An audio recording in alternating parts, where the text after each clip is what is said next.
Hello, dear listener, and welcome. Settle into comfort, close your eyes if you wish, and let your thoughts drift upon a quiet current. Tonight, we begin a serene journey through the world of ancient Greek mythology, from the silent birth of the cosmos to the dawn of divine rule upon Mount Olympus.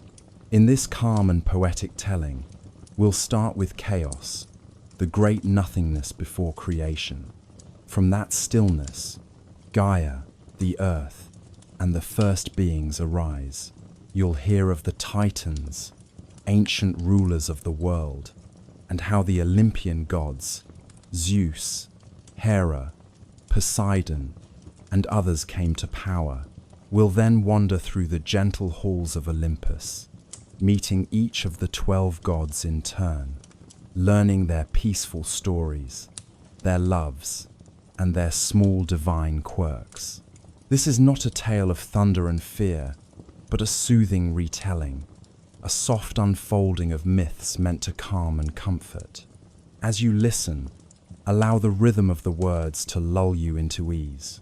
Each image, each story, is like a gentle breeze from a long-lost age. If sleep finds you along the way, that's perfectly fine. The stories will continue, whispering through the quiet night. Chapter 1. The origins of the cosmos. Chaos, Gaia, Uranus, and the Titans. In the very first dawn of existence, before there were seas to stir or stars to shine, there was only chaos. In Greek myth, chaos was not a being as we might imagine, but rather a great, yawning emptiness, a dark and silent void. Try to picture it, an infinite black night without moon or whisper, perfectly still and limitless. Yet within that quiet nothingness lay the seed of everything. From chaos, creation silently emerged, as if a soft breath were exhaled into the void. Out of this primordial emptiness came Gaia, the earth. She formed slowly, gently, the way a vast continent of green hills and fertile valleys might rise from an endless sea. Gaia was the first mother, a nurturing foundation upon which all life would rest. In the mythology, Gaia did not need a partner to come into being. She simply was, arising naturally to give shape to the world. The Greeks imagined her as a great and kind presence, the earth itself alive, the rich soil, the looming mountains, the deep caverns, all part of her body. For a while, Gaia existed in solitude beneath the empty sky, giving form to herself and dreaming of what could be. Soon, Gaia brought forth starry Uranus, the sky. Envision a clear night sky full of stars overhead. That canopy of shimmering lights was personified as Uranus, who became Gaia's counterpart.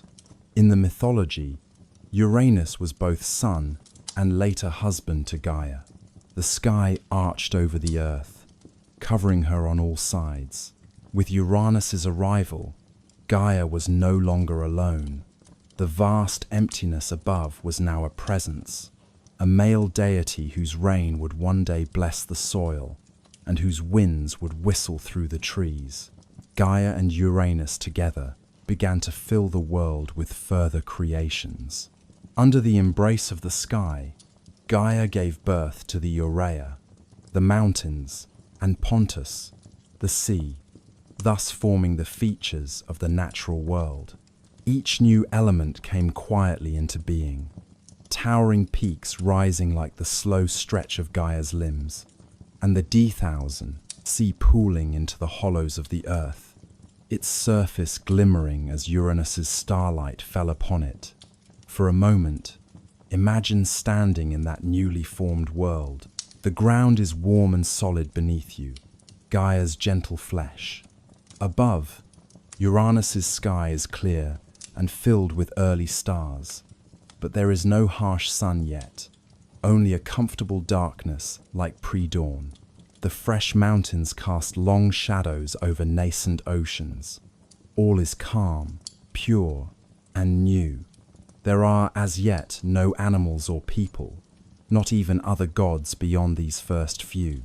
It is a realm awaiting further shaping. Gaia and Uranus, in Greek myth, became the parents of a remarkable first family known as the Titans. Gaia, ever creative, birthed 12 Titan children with Uranus, 6 sons and 6 daughters, each a powerful being representing aspects of the world. Among them were Oceanus, the Titan of the encircling ocean; Hyperion, who would be associated with the sun; Theia, who embodied the shining blue of the sky; Coeus and Phoebe, linked to the intellect and the bright moon; Mnemosyne, memory; Themis, divine law, and others. But most important for our story were the youngest, Cronus, a crafty and ambitious Titan, and his sister Rhea, gentle and nurturing. There were other children too in Gaia and Uranus's early brood, less human-like in form. The myths tell of the one-eyed Cyclopes and the 100-armed Hecatoncheires, the fearsome giant offspring who made even their Titan siblings uneasy. Uranus, the sky, looked upon these particular children with dread or disgust. Perhaps he feared their strength or found them unsightly. Whatever the reason, Uranus decided to hide them away. One by one, he took the Cyclopes and Hecatoncheires and pushed them back into Gaia's womb, imprisoning them deep in the earth, some say in a shadowy pit called Tartarus. Gaia groaned in pain and sorrow at this, for she loved all her children and could not bear to see them confined in darkness. A bitterness entered her heart toward Uranus's harsh action. Gaia devised a plan to free her trapped offspring and to humble Uranus for his cruelty. In the darkness of the earth, she formed a great stone sickle, sharpening its edge with resolve. Then Gaia approached her Titan sons and daughters in secret, asking if any would help overthrow their father, Uranus, to end his tyranny. At first, the Titans were afraid. After all, Uranus was vast and mighty, the sky itself. But the youngest son, Cronus, who was the most daring and cunning, stepped forward. Cronus agreed to help his mother Gaia, though it meant confronting his own father. Late one night, as Uranus descended from the heavens to lie across the world and cover Gaia, Cronus lay in wait. We can picture the scene. The world hushed and dim, Uranus's stars blinking innocently, unaware of the ambush. Gaia positioned her son Cronus in a hidden crevice, the stone sickle glinting at his side. When Uranus drew near, Cronus leapt forth. In one bold stroke, he wielded the sickle against his father, dethroning Uranus from the cosmos in a single swift act. We will not paint the act with any gore. Suffice to say, it was a symbolic severing of sky from earth, a necessary separation so that creation could move forward. Uranus's power receded. The boundless sky that had once pressed so close to Earth now rolled away upward, leaving room for a new order to take shape. In the wake of Uranus's fall, extraordinary things happened. The blood of the wounded sky fell upon Gaia's soil, and from those drops new life sprang up. Strange, fateful beings. Out of the earth came the Erinyes, also known as the Furies, avenging spirits who would punish the wicked, the mighty race of giants, and the Meliai, nymphs of the ash tree. And from the foaming sea into which severed remnants of Uranus had tumbled, a wondrous sight emerged, the birth of Aphrodite, goddess of love.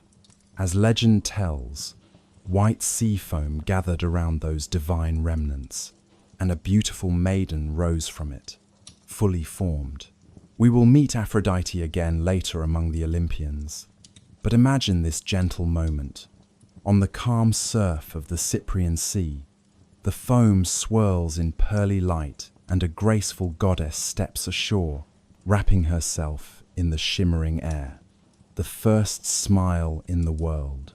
Love had been born from strife, a reminder that even from violent acts, something beautiful can arise. Cronus, having overthrown Uranus, became the new ruler of the cosmos. The Titans were free.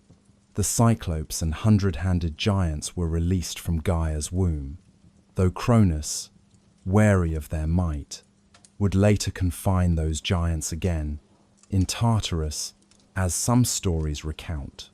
The long reign of the Titans began, a golden age, the myths call it, when Cronus and his siblings governed a young world. Under Cronus's rule, time itself truly began to tick fittingly, for Cronus's name is often thought to echo Chronos, time. There were, as yet, no mortal humans. It was an era of gods and elemental forces at play. The Titans took partners, often among themselves, and brought forth further offspring, preparing the stage for what was to come. Cronus married his sister Rhea, a kindly Titaness associated with fertility and the earth's abundance, much like her mother Gaia. Together, Cronus and Rhea started a family of their own, and what a family it would be. Their children were the next generation of gods, destined to become the Olympians. Hestia, Demeter, Hera, Hades, Poseidon, and youngest of all, Zeus. Each birth brought Rhea joy, and Cronus both pride and a gnawing anxiety.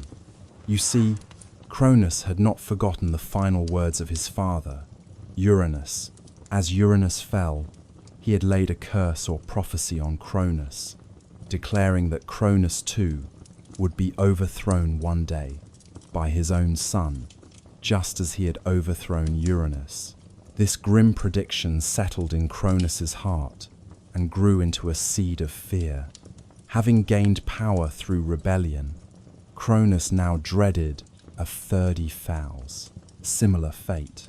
So, when Rhea gave birth to their first child, a daughter named Hestia, goddess of the hearth, Cronus took a desperate, shocking action. Rather than allow any chance that this child might grow to challenge him, Cronus swallowed the newborn Hestia whole. In one gulp, he imprisoned the infant inside his own body. Hard to imagine a more startling scene. Mighty Cronus consuming his own child, as if it were but a morsel. Rhea watching in horror and heartbreak. Yet, in the logic of myth, the baby was not killed. Hestia remained alive, growing undigested in the dark cavern of her father's being, much as the Cyclopes had once been confined in Gaia. Cronus believed he was keeping the child safe, and himself safe from the child, hidden away for all time. When Rhea bore a second child, Demeter, Cronus did the same, and the next, Hera, again. He swallowed each newborn as soon as it left the womb. One after another, Poseidon and Hades met this fate as well. Rhea was devastated. She loved her children dearly. To see them taken from her at birth and locked inside their father was a torment. Meanwhile, Cronus perhaps felt temporarily secure, thinking he had outwitted destiny. The children slumbered inside him, growing in an oddly suspended way. The ancient texts say that inside Cronus, the undying gods simply waited, like seeds in a husk. Still, one can imagine that at quiet moments Cronus might hear a muffled cry or feel a small kick from within and be reminded of what he had done. When Rhea became pregnant for the 6th time, she knew things had to change. Guided by her mother, Gaia's counsel, for Gaia was horrified that Cronus was imprisoning her grandchildren, Rhea prepared a trick to save this new baby. In due time, she gave birth to Zeus, a healthy boy, but she did not show the infant to Cronus. Instead, Rhea hid Zeus in a safe secret place, a deep cave on the island of Crete, far from Cronus's gaze. In Zeus's place, Rhea swaddled a stone in baby blankets, making it the same size and weight as an infant. When Cronus came as expected, demanding the newborn, Rhea bravely handed him the bundled stone.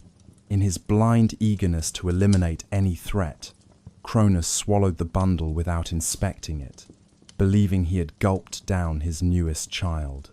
The deception went unnoticed. Cronus tasted no difference, apparently, between rock and baby, given his desperate mindset. Rhea sighed in relief as Cronus departed. Baby Zeus was safe, alive, and hidden. The cave in Crete, where Zeus was raised, was a snug sanctuary. Legends tell that a goat nymph named Amalthea nurtured him, giving him sweet milk, while a company of protective spirits called Curates danced and clashed their spears against shields to drown out the infant's cries so Cronus would not hear them. Picture little Zeus in that cave, a divine child in a cradle hung from a tree, so that he was suspended between earth, sea, and sky, thus invisible to his father's oversight. Lulled by distant clanging that sounded almost celebratory, he grew up in secret, fed with love and courage, surrounded by the hidden helpers who believed in his destiny. Time passed gently. The world outside continued under Cronus's Titan rule, an idyllic golden age for those on Earth.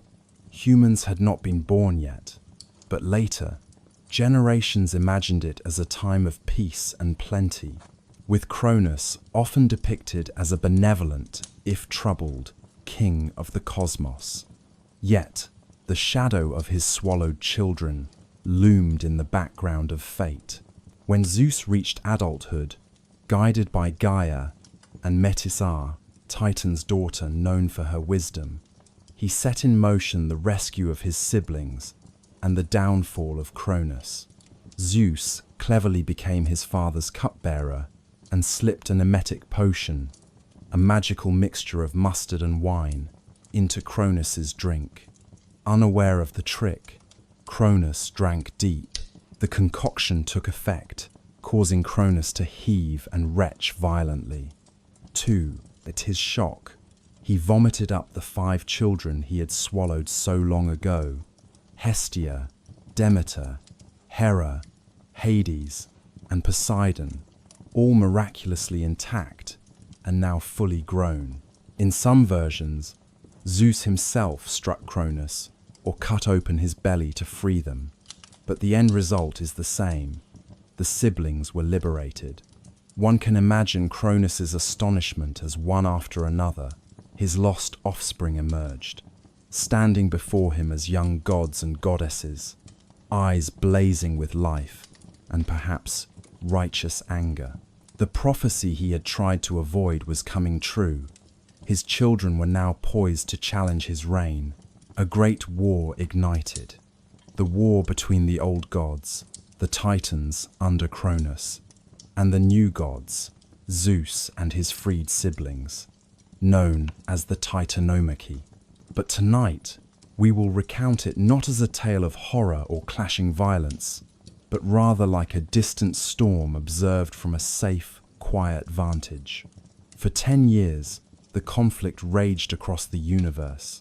The Titans, mighty and ancient, made their stand from Mount Olympus, while Zeus and his siblings established themselves on Mount Olympus, a new, gleaming peak that would become synonymous with their rule. The battles shook the very elements.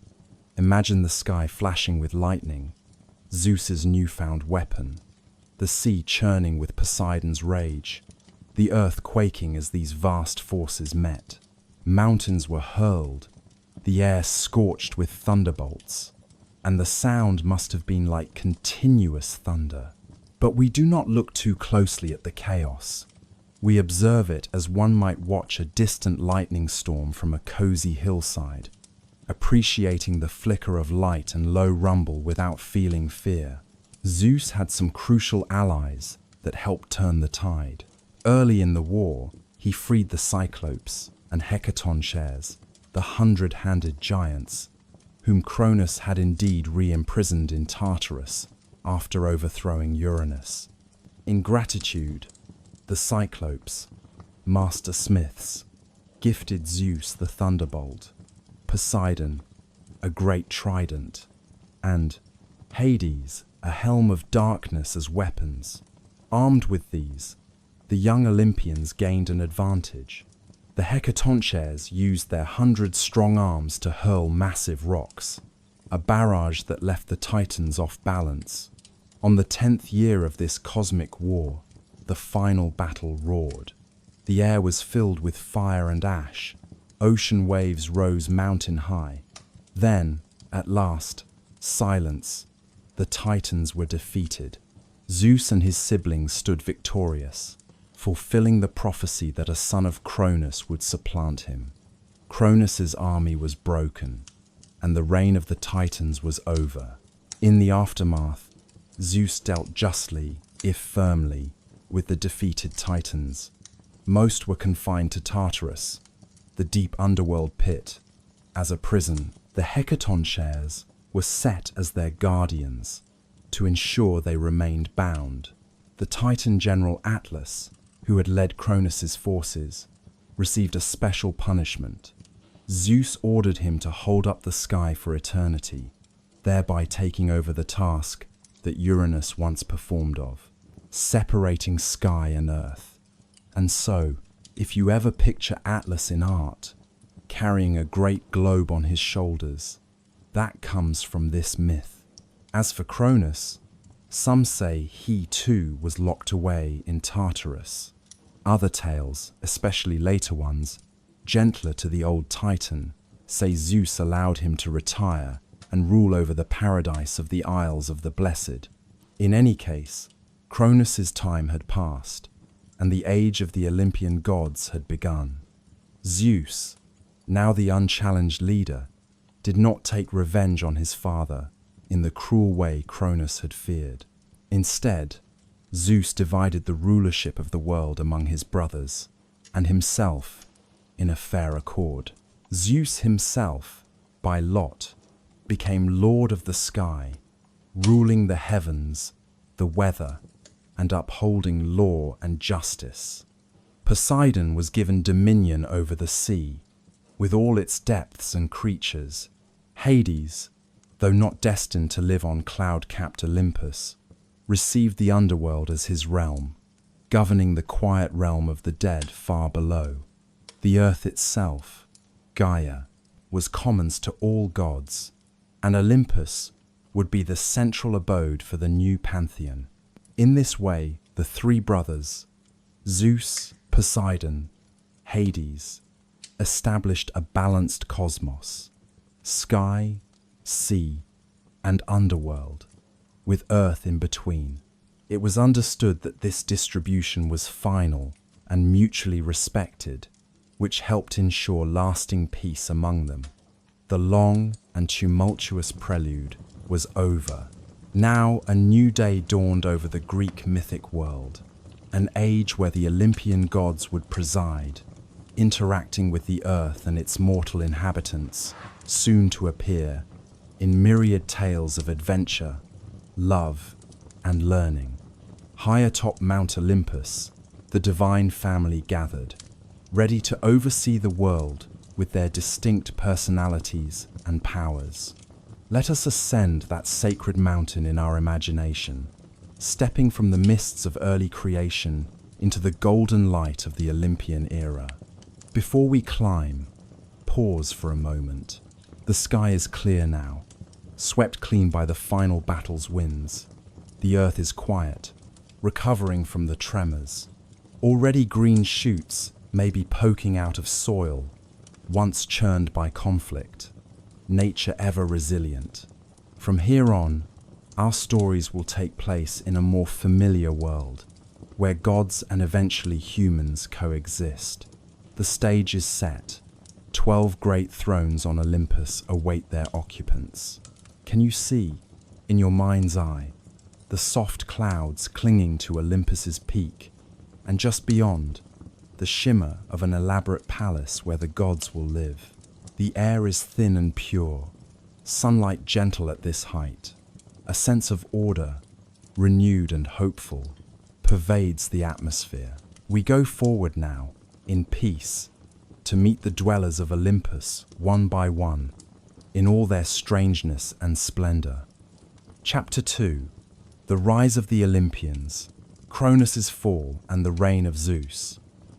With the Titans saga behind us, the quiet victory of Zeus and his siblings gives way to the orderly rule of the Olympian gods.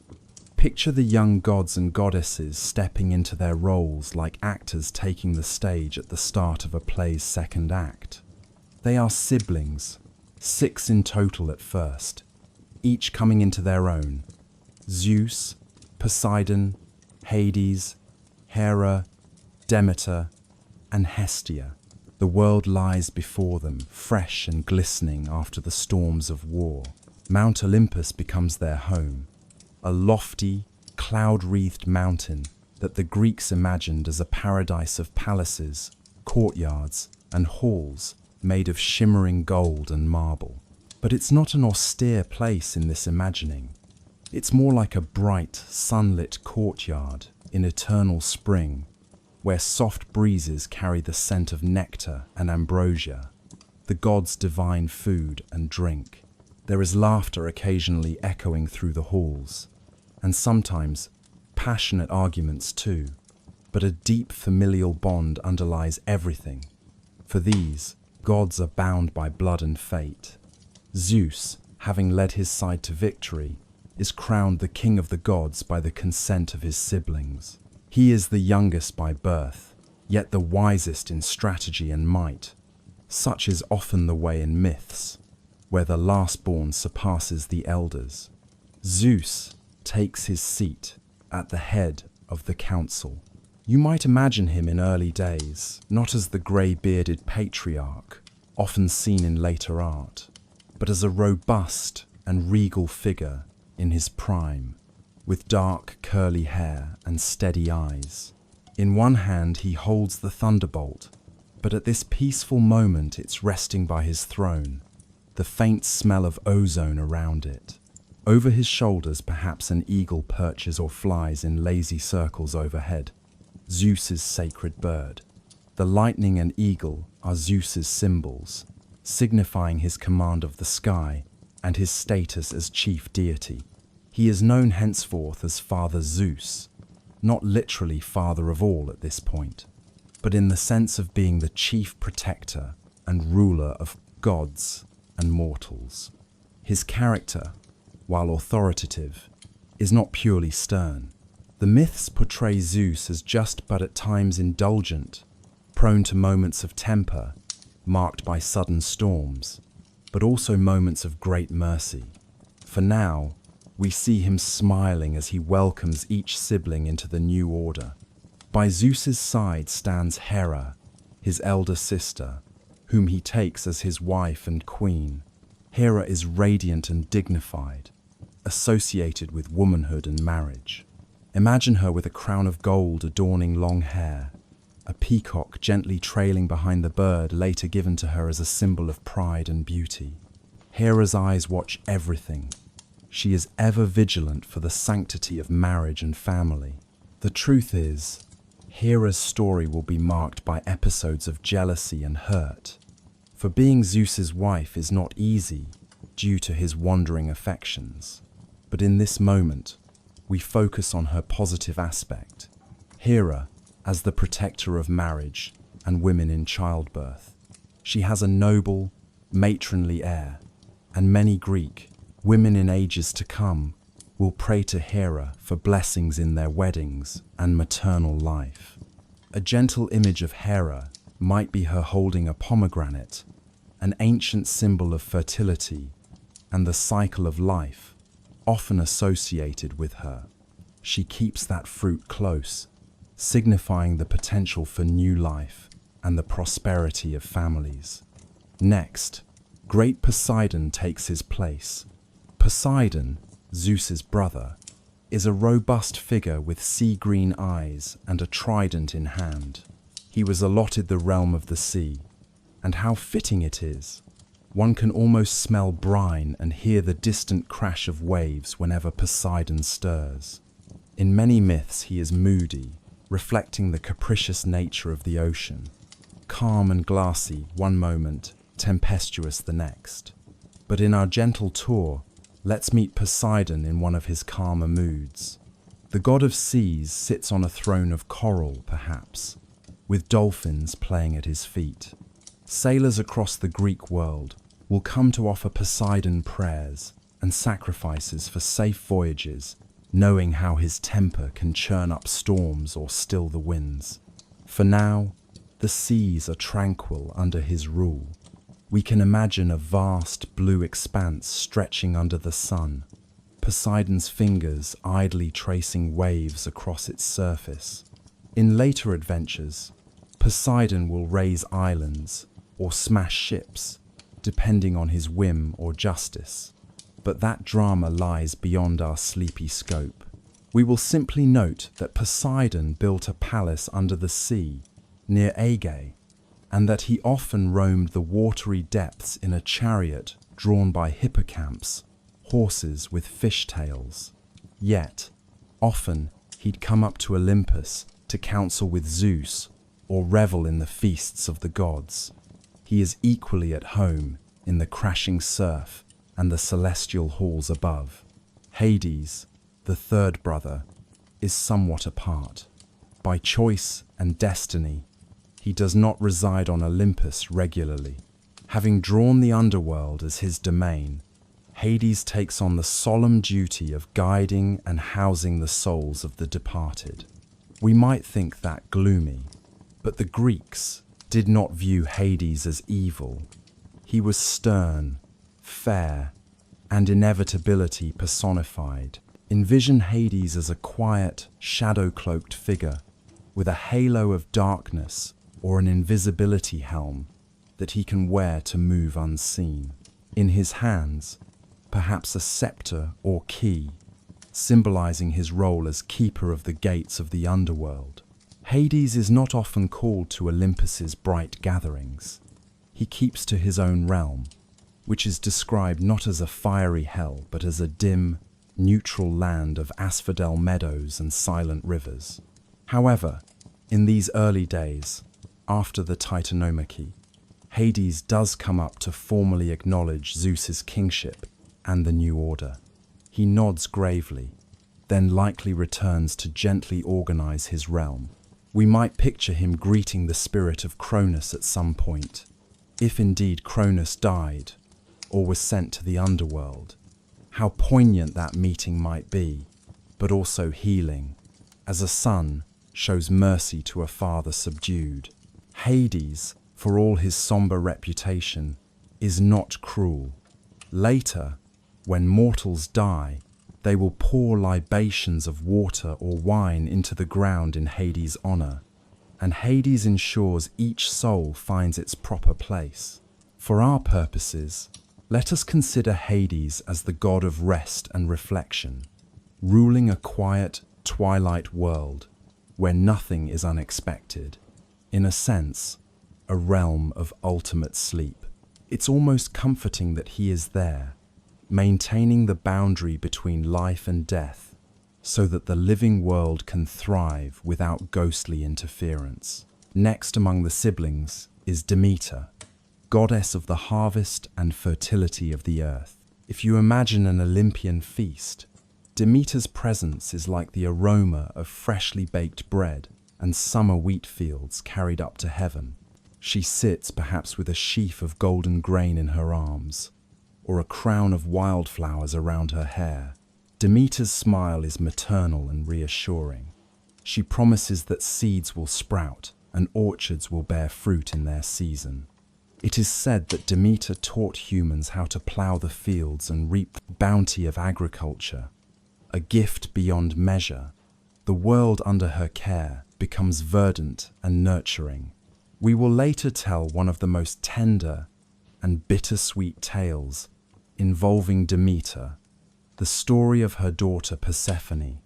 But here on Olympus, Demeter is at peace. Think of her wandering through meadows with poppies and cornflowers underfoot, blessing each plant to grow. The Greeks revered Demeter at every meal, in every loaf of bread, knowing it was her power that kept them fed. In our sleepy narrative, Demeter embodies the gentle, repetitive rhythms of nature, the reliable return of spring after winter, the cycle of planting and reaping. Like a lullaby of the seasons, her influence is comforting and cyclical. Finally, we have Hestia, the eldest child of Cronus and Rhea, who was last disgorged from Cronus's belly and joyously welcomed by her siblings. Hestia is the goddess of the hearth and home, and her nature is the most low-key and kind of all the Olympians. On Olympus, Hestia tends the communal hearth fire, ensuring it never dies out. This fire is both literal and symbolic, a source of warmth and unity among the divine family. In Greek homes, every fireplace was Hestia's domain, and she was invoked at the start and end of every sacrifice and meal. Imagine Hestia as a gentle, modest woman with a veil, perhaps carrying a pot of glowing coals, or a simple flame flickering on her palm. She doesn't seek out adventure or quarrels. Rather, she offers stability.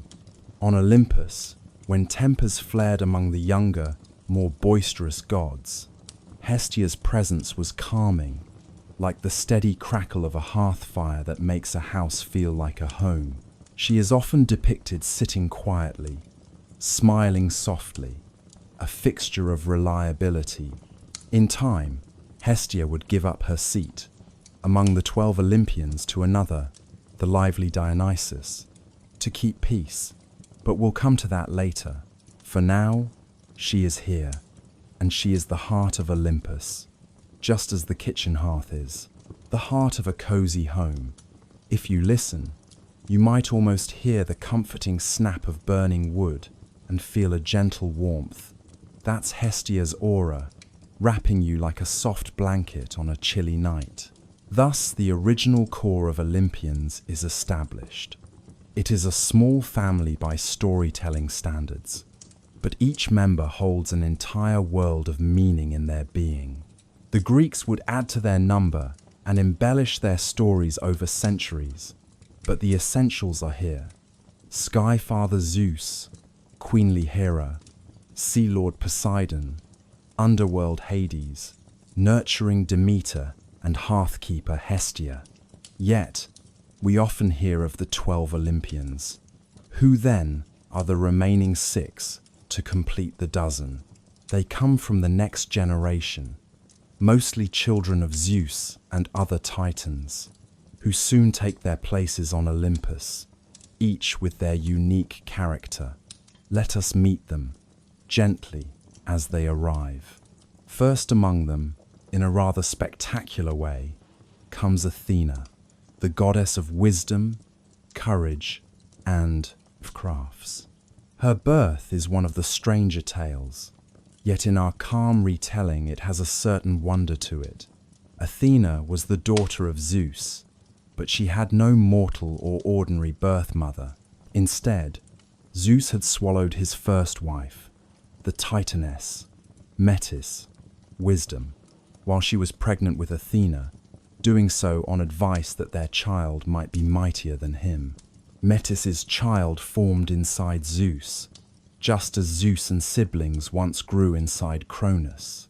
When the time came, Zeus experienced a terrible headache. The pain was immense. Seeking relief, he called on either Hephaestus or Prometheus, accounts vary, to strike his head with an axe. And lo, Athena sprang forth from Zeus's head, fully grown and fully armored, a bright presence, Picture the scene in a harmless light, a burst of radiance as the king of gods is relieved of his headache, and out leaps Athena like a dancer bursting through a paper backdrop. She wears a helmet and carries a shield, perhaps letting out a battle cry, but we will imagine that cry as more of a shout of joy at life. The other gods blink in astonishment, then erupt in delight at Athena's arrival. Athena is dearly loved by Zeus, maybe in part because she literally came from him. She embodies the intellect and reasoning that guided Zeus in the war. As goddess of wisdom, Athena's visage is calm and thoughtful. She is often called grey-eyed or bright-eyed, meaning her gaze is keen and clear. At her shoulder, the little owl, symbol of wisdom, might be perched, blinking slowly. Athena becomes the patron of heroes and cities, most famously Athens, which is named after her, teaching human beings skills like weaving, pottery, and mathematics, and guiding noble warriors with strategy rather than brute force. In the pantheon, Athena's voice is often one of reason and mediation. So whenever quarrels break out among gods, and they will, Athena tries to guide them to wise resolution. But she's not without martial prowess. She is also goddess of just warfare, the disciplined, strategic side of conflict, in contrast to the bloodlust of Ares. For now, envision Athena offering her father Zeus a supportive arm after that splitting headache episode, then gracefully taking her seat among the 12. She may have removed her helmet now, allowing her dark hair to cascade, and set aside her spear. In her lap she holds a spindle or a scroll, maybe, to show that she values peace and learning when battles are not needed. There is a freshness to Athena, a youthful determination combined with an old soul's wisdom. The people of Athens will soon build the Parthenon in her honor and celebrate her in a grand festival, the Panathenea. But for us, we simply appreciate her as the shimmering brilliance of the mind personified.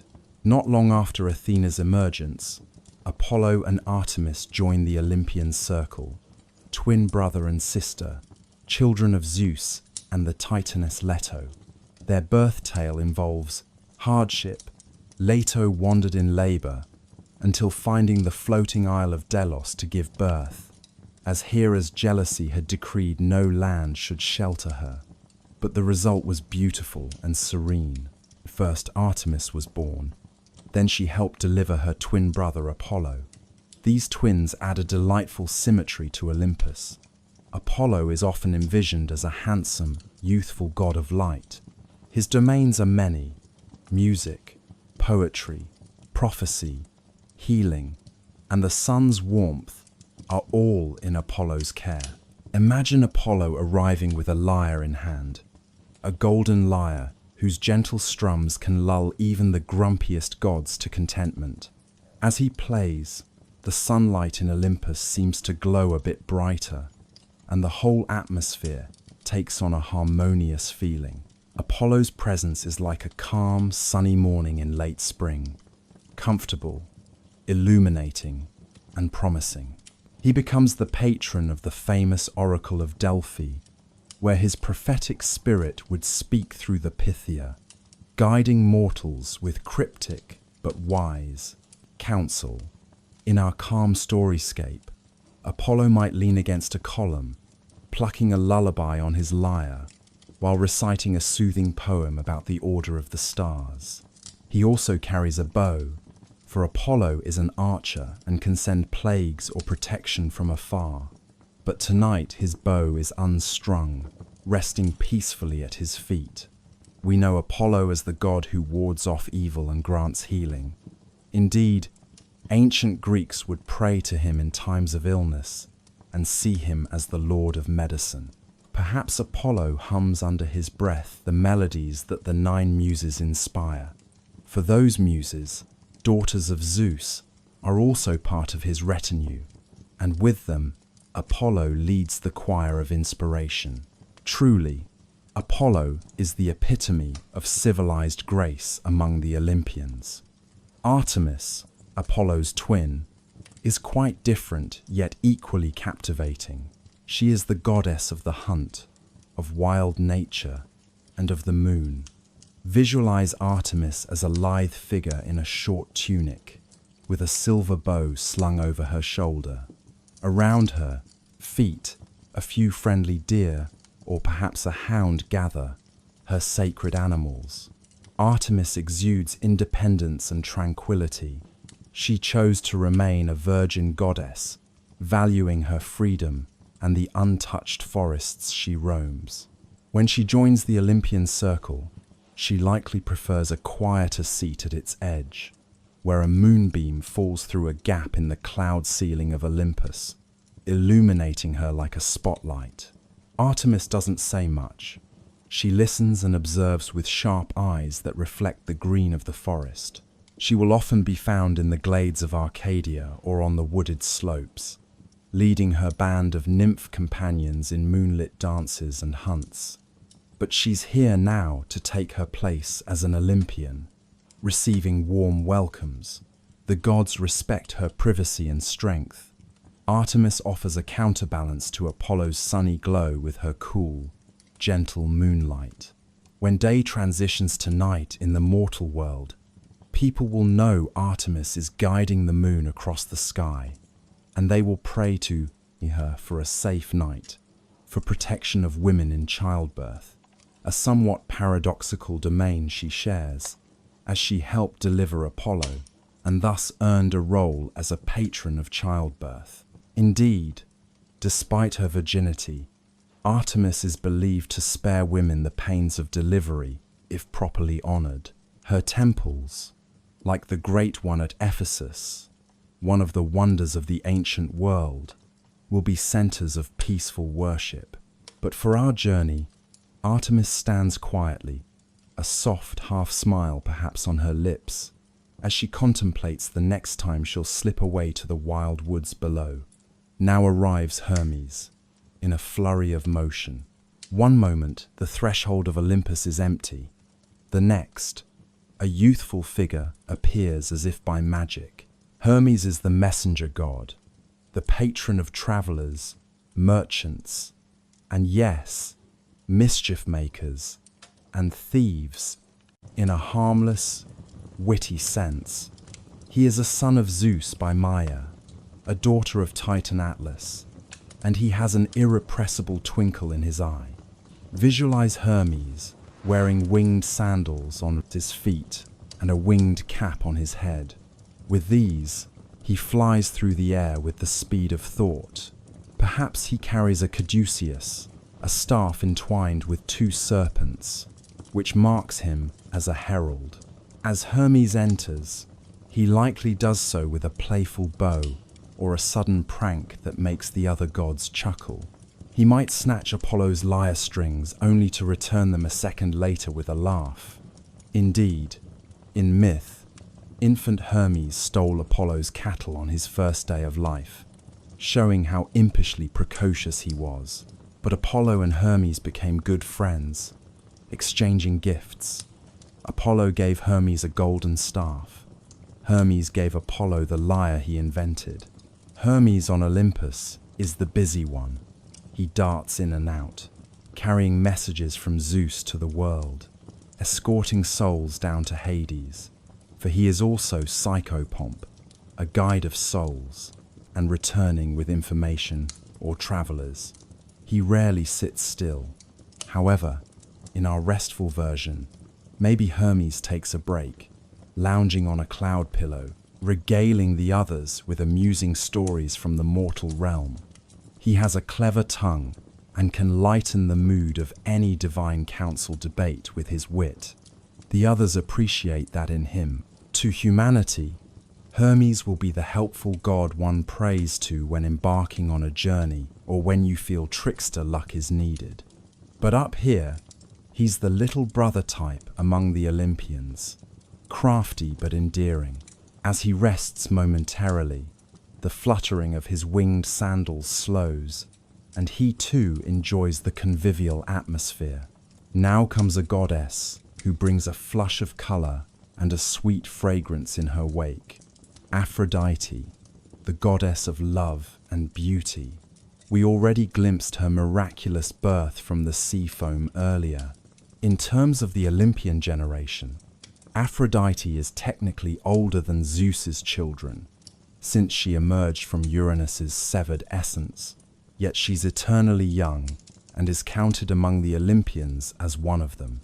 She arrives, and instantly the gathering seems more radiant. The air might fill with the scent of roses and the sound of delicate laughter. Aphrodite is often depicted as breathtakingly beautiful, but let's consider her more as an atmosphere. She embodies that warm glow of affection and attraction that can soften any heart. The other gods, even Virgin Artemis and stern Athena, welcome her, for love has a place in all homes and hearts. Aphrodite perhaps seats herself on a simple scallop shell or a cushioned throne, and birds like doves flutter around her. She smiles, and with that, any lingering tensions dissipate. The power of love is subtle yet profound, and Aphrodite can sway gods and mortals alike when she wishes. There will be tales of how she incites passion or even strife, such as indirectly causing the Trojan War through a golden apple contest. But that's a dramatic tale for another time. In this gentle assembly, Aphrodite's role is to remind everyone of companionship, desire, and joy. The gods feel suddenly more charitable with her there. Perhaps Aphrodite bestows a kind glance to lonely Hephaestus, who we'll mention soon, or compliments Hera's regal appearance, easing Hera's perpetual worries about Zeus's fidelity. It's easy to relax when Aphrodite is content. Conversely, in myth, when she was unhappy, people fell in love disastrously. But tonight she is content indeed, basking in the harmony around. She was said to have been married to Hephaestus, arranged by Zeus in some accounts, which we'll get to, and also famously took Ares as a lover. But we won't delve into the soap opera aspects heavily. We simply note that love causes complexity even among gods. For us, Aphrodite sprinkles a sort of dreamy enchantment over Olympus, a balm of warmth. Speaking of Ares, here he is as well, the god of war, specifically the raw fury of battle. Ares is the son of Zeus and Hera, and among the Olympians he often caused the most trouble with his aggressive temperament. But even war, we will describe, softly. Ares strides in perhaps with clinking armor, tall and fierce-looking, maybe with a spear and shield. The other gods have mixed feelings. Some admire his bravery. Others, like Athena, roll their eyes at his rash bloodlust.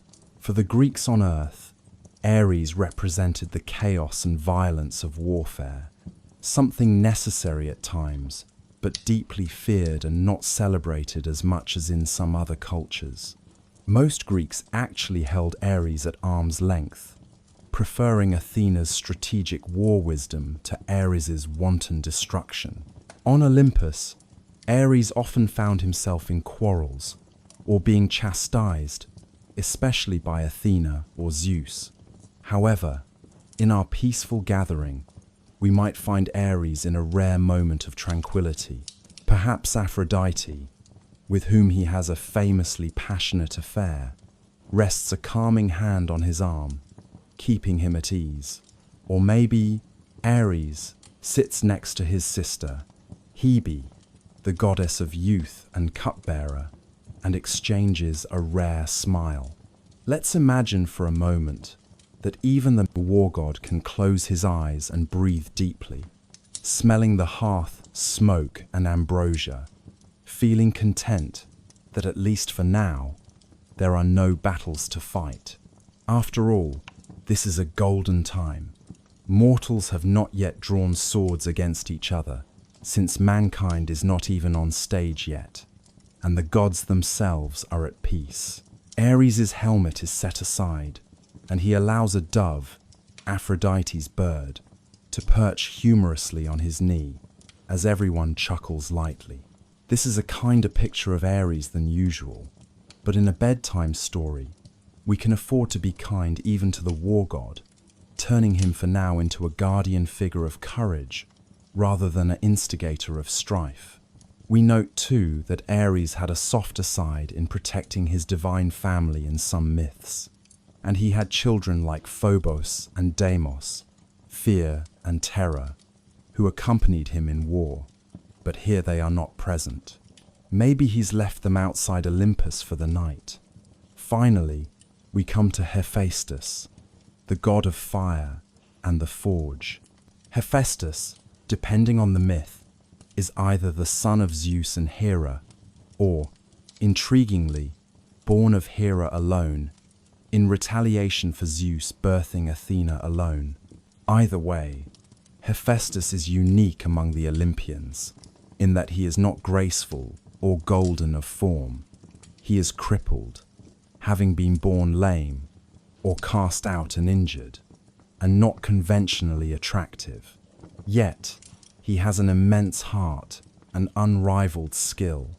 When he enters, perhaps limping with the aid of a support, or borne on a simple mechanical chariot he forged for himself, the gods show genuine affection for him.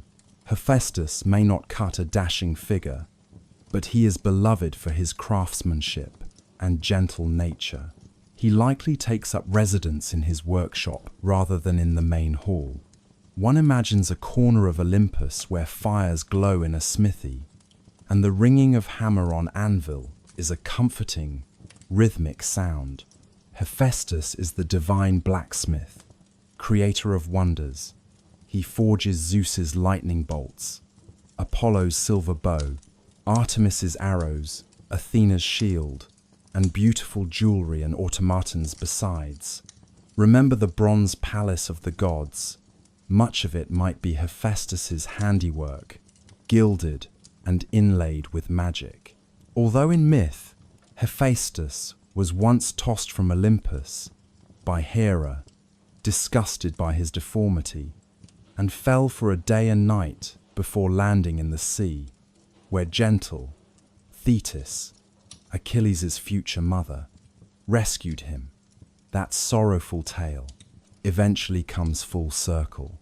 He returns to Olympus, forgiven, and even gains Aphrodite as his wife, though that match leads to its own ironies. In our story, we prefer to picture Hephaestus after he has been welcomed back. Maybe Hera has apologized and given her son a warm embrace. Now, he sits by the hearth, his sister Hestia likely enjoying his company, and shows her a clever little golden automaton he's made, perhaps a tiny dancing figure that moves on its own, to amuse everyone. The gods clap in delight at his ingenuity. Hephaestus's face, often shown with a shaggy beard and kind, earnest eyes, lights up with happiness because he loves to make things that bring joy. For listeners, he represents that comforting fire of creativity that warms a home on a winter night. One might hear a faint hammering echo as he continues tinkering even during feasts, but far from being annoying, it's like a heartbeat in the background of Olympus's life, steady and reassuring. Thus, the 12 Olympians are complete with the one caveat that Hades is usually excluded since he dwells in the underworld, and later, as mentioned, Hestia steps down for Dionysus. For now, though, Hestia is counted, as is Hades occasionally in early sources. Our tableau of gods has Zeus, Hera, Poseidon, Demeter, Hestia, Athena, Apollo, Artemis, Hermes, Aphrodite, Ares, and Hephaestus, 12 glorious and distinct personalities. Each of the 12 is very different from the next, yet together they form a kind of family unit, reflecting different aspects of existence. The Greeks saw in them a cosmic balance, male and female, war and wisdom, love and craftsmanship, sea and sky, hearth and hunt, harvest and messenger. On Olympus, life was thought to be idyllic. The gods feasted on ambrosia and nectar, which kept them ever young and free of mortal care. They listened to the music of Apollo's lyre or the Muses' songs. They had their share of squabbles. Yes, but these were like summer storms, briefly intense but soon passing, with clear skies restoring peace. In the evenings, perhaps they would gaze from their mountain down at the world, observing rivers, forests, and eventually the flickering fires of human villages once mankind was made. Sometimes Zeus would send an eagle down with some decree, or Hermes would zip off to deliver a message. But often, the gods simply were, in an eternal now, enjoying their immortal existence. For the purpose of our soothing tale, we will leave the Olympians at rest for a moment and take a serene stroll away from the throne room. Visualize the top of Mount Olympus as a plateau above the clouds, where a soft golden light lingers even at dusk.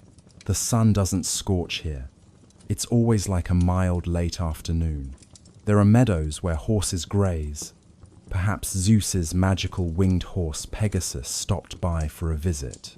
Pegasus was born from Medusa's blood in a later myth, but maybe he's here now, flapping around playfully. There are gentle fountains, maybe engineered by Hephaestus, that flow with sweet wine. We might come across Hera's sacred cow wandering contentedly, or Athena's little owl napping on a branch of an olive tree that inexplicably grows in this lofty height. She would later gift an olive tree to Athens, but maybe an exemplar grows on Olympus too, its silvery leaves shimmering. Everything is at peace. The Titanomachy and its violence is a far memory. The cosmos has a new order, and it is bright and hopeful. The earth below is fertile, ready for living beings to flourish. Indeed, not long after, according to some myths, Prometheus, a titan who sided with Zeus, would shape mankind from clay, and Athena would breathe life into them. But we'll come to that in the next chapter. For now, let's allow the images of these gods to settle in our minds, like characters around a cozy fireplace, each contributing something to the warmth and light. Zeus raises a goblet, perhaps a toast to the new era. To Olympus, he says in a rich, resonant voice, and to a just and prosperous world. The others cheer softly. Hera smiles and lifts her cup, maybe a bit of pomegranate wine in it. Poseidon gives a gruff nod, thinking of the safe harbors he'll ensure for future sailors. Demeter thinks of wheat swaying in fields to feed the living things to come. Athena's grey eyes gleam at the thought of civilization growing with wisdom. Apollo lightly strums a peaceful chord, underscoring the toast with music. Artemis listens to the distant howl of a wolf below and promises to protect those wild creatures. Hermes mentally plans the roads and markets he'll watch over. Aphrodite gently blows a kiss that causes a brief shower of rose petals to drift across the hall, portending love to fill the world. Ares, perhaps a bit restless, nonetheless clinks his cup with Hephaestus, acknowledging an artisan's skill. After all, Hephaestus likely crafted that cup.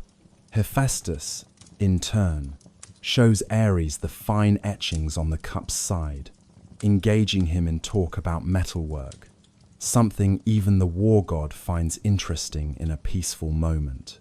Hestia tends the central hearth of the hall, making sure the flame is steady, and she offers around a tray of freshly baked bread, that magically appeared to her, for what is a home without bread? Hades isn't present in body down below on his throne, but perhaps he's briefly watching through a scrying pool, a ghost of a smile on his normally impassive face, content that the order of the universe is established well. Together they laugh, and their laughter is like the gentle roll of distant thunder, mixed with the tinkling of a mountain spring, vibrant yet soothing. Night falls on the mortal world, but on Olympus, the light is unending, or at least, they themselves glow. If there were mortals nearby, they might see the peak of Olympus illuminated strangely at midnight, and not know it is the divine banquet still in progress. Let us gently withdraw from this scene now, leaving the gods to their immortal revelry. They will have many stories individually, and we will tell those by and by, but as a pantheon they represent a harmony, the cosmos functioning in accord. From the struggle of creation, we have arrived at cosmic peace, and as above, so below.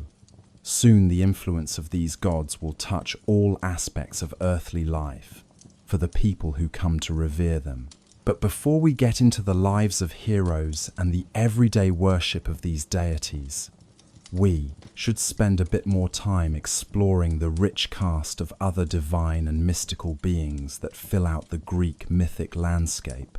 For the Greeks peopled their world with not only gods, but nymphs in every stream, muses in every art, and personifications for almost every concept. These beings add depth and color to the tapestry of myth, and knowing them is like noticing the subtle background music in a grand performance, not always center stage, but vital for the full picture. Take a deep breath, savoring the calm we've created on Olympus. We have seen the mighty rise of Zeus and his family without feeling frightened. If anything, we feel reassured that some order prevails, that each part of nature has its caretaker. When you hear thunder, perhaps you'll think not of fearsome wrath, but of Zeus benevolently watering the earth, or conversing with Hera in the clouds. When you see the moon, you might imagine Artemis quietly drawing her bow across the sky, keeping watch over sleeping creatures. The world is alive and ensouled in this mythology, and that can be a comforting thought. There are presences everywhere, and none of us are ever truly alone. With that comforting thought, we descend slowly from Olympus, drifting like a feather on the breeze, down to the green earth below, an earth soon to be populated with many wonders and beings. We continue our journey into the enchanted forests and along the whispering brooks where the lesser divinities dwell, awaiting our hello. Chapter 3: The 12 Olympian Gods, Traits, Stories, and Worship. Now that we have introduced the Olympians in the context of their rise to power, let's meet each of these 12 gods in a bit more detail, exploring their personalities, their tales, and how the ancient Greeks honored them. This chapter will be like a gentle stroll through an art gallery of deities. We'll pause before each divine portrait and recount a few soft anecdotes and descriptions, as though admiring the craftsmanship of each frame. These are the principal characters of Greek mythology, and knowing them individually will enrich the later stories of love, heroes, and daily life that we will explore. Zeus, king of the gods, lord of the sky. At the head of the Olympian family is Zeus, whom we have already seen, assuming leadership after the Titan War. Zeus is often titled Zeus Pater, Father Zeus, or simply Olympios, and he indeed played the role of an all-father to gods and eventually to humans. The Greeks envisioned Zeus as a sky god who ruled from the heights of Olympus, wielding the thunder and lightning as his weapons and symbols. But despite the raw power at his command, Zeus's greatest responsibilities were order, justice, and hospitality. One might say he was the heartbeat of the Olympian order, ensuring that promises were kept and right was upheld as much as was possible among sometimes unruly gods. Imagine Zeus not in the moments of throwing lightning, but in his calmer aspect, seated on a grand throne, listening. In many myths, supplicants, gods, or mortals come to Zeus for judgments. He listens with a patient, grave expression, a hand stroking his beard, the eagle perched at his side attentive. He weighs the matter. His sense of justice was symbolized by Dike, justice, and Themis, divine law, sometimes depicted as goddesses, by his throne. And then he speaks a verdict. When Zeus nods, the whole hall might tremble slightly in acknowledgement of his authority. Yet his judgments, in mythic thought, were meant to be fair and wise. The idea of xenia, or sacred hospitality to strangers, was fiercely protected by Zeus, for instance. As we'll see in the story of Baucis and Philemon later, Zeus punishes those who violate hospitality and richly rewards humble kindness. Knowing this can make one feel safe. The king of the gods watches over the guest and the host, the vulnerable traveler, ensuring a moral fabric to human interaction. Zeus's stories are many and sometimes colorful. He is well known for his numerous romances, often incognito, with goddesses and mortal women alike, to Hera's chagrin. But even these stories, though they can bring conflict, result in the birth of many significant figures, heroes like Heracles, Perseus, divine beings like Apollo and Artemis, etc. In our gentle telling, we won't emphasize the betrayal aspect. Rather, we note that through Zeus, the world was peopled with remarkable offspring, who often became benefactors of humanity. One famous tale is how Zeus came to marry Hera. After the war, he courted her, but Hera was proud and initially rebuffed him. Zeus then transformed himself into a bedraggled little cuckoo bird and perched outside Hera's window during a storm. Moved by pity, Hera took the shivering bird in and held it to her breast to warm it. Zeus then changed back to his true form, and Hera, surprised, and one might say, charmed by his ingenuity, consented to marriage. It's a sweet image, the mighty Zeus as a small wet bird, relying on Hera's compassion. This story shows a softer side of Zeus, clever and somewhat tender in love. In art and worship, Zeus was typically depicted as a strong, regal man in the fullness of maturity, often holding a lightning bolt or a royal scepter and accompanied by an eagle. The cult worship of Zeus was widespread across Greece. There were major Panhellenic festivals in his honor, the foremost being the Olympic Games held every 4 years at Olympia, where a grand temple of Zeus stood with a colossal gold and ivory statue of him, one of the 7 wonders of the ancient world. During the Olympics, athletes from all Greek cities competed, and during that sacred truce period, wars halted, a living embodiment of Zeus's unifying and peacekeeping role. Another famous site was Dodona in Epirus, where Zeus was worshipped as Zeus Dodonios with an oracle. Priestesses interpreted the rustling of the sacred oak trees as his voice. Pilgrims would come to Dodona and listen to the whisper of leaves, believing Zeus answered their questions through the patterns of nature. How softly mysterious is that? The idea of Zeus speaking in the breeze is a lovely, subtle concept. At home, many households might have a small altar or courtyard shrine to Zeus Herkaios, guardian of the fence, house, or Zeus Ktesios, guardian of property, where offerings of fruits or wine might be given, acknowledging his oversight of domestic prosperity and safety. And when thunder cracked overhead, people often would pray, or at least take heed, thinking, Zeus is giving a sign.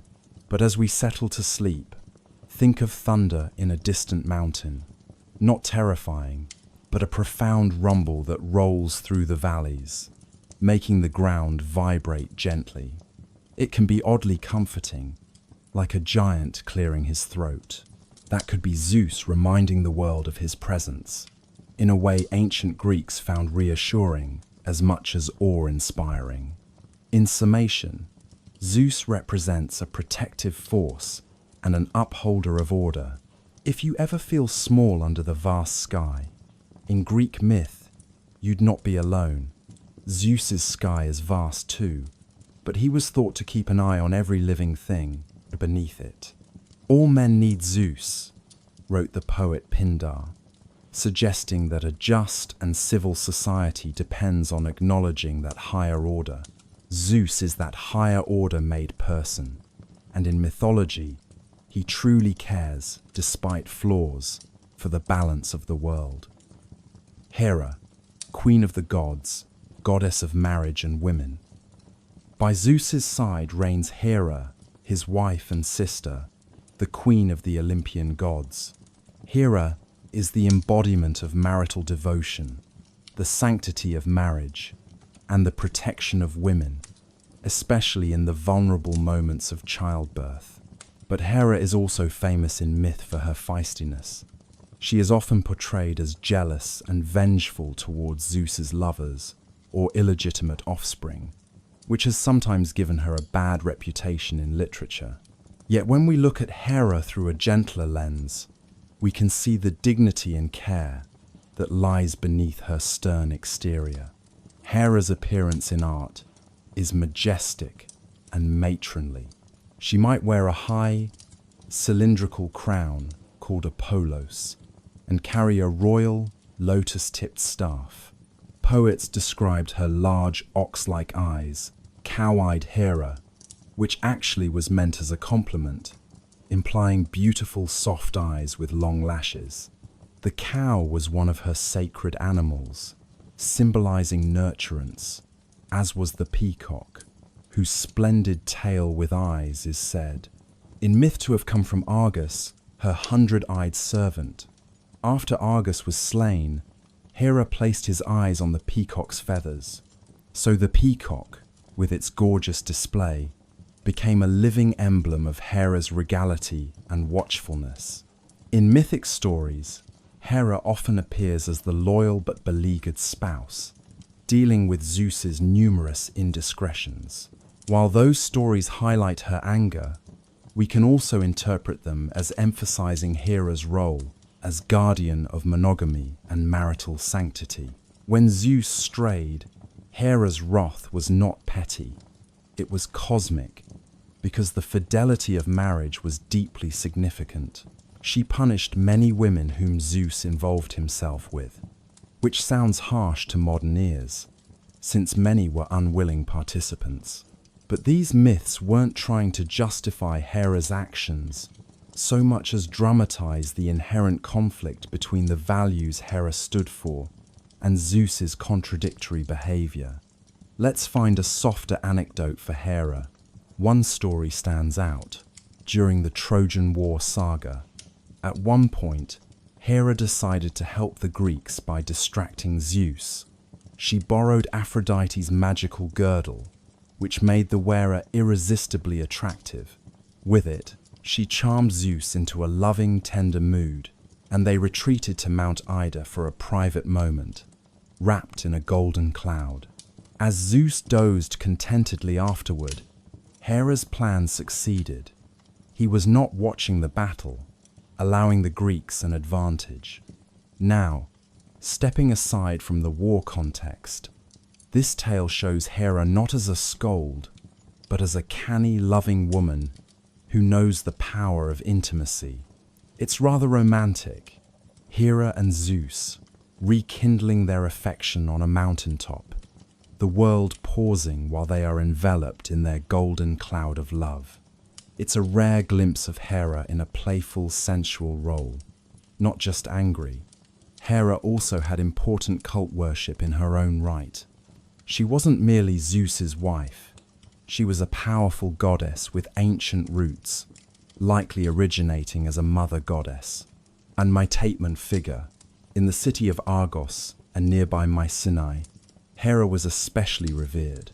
Her temple, the Heraion of Argos, was a major center, and the peacock and pomegranate often appeared as her symbols there. Argive Hera was a guardian of the community's prosperity and children. In Olympia, Hera had a temple older than Zeus's, showing that Hera worship was independent and significant. There were also festivals like the Heraia, a foot race for young women held at Olympia, in Hera's honor, one of the earliest recorded women's athletic events. And in many Greek weddings, invoking Hera Teleia, meaning fulfilled one in marriage, was crucial, asking her to bless the union with fidelity and fruitful partnership.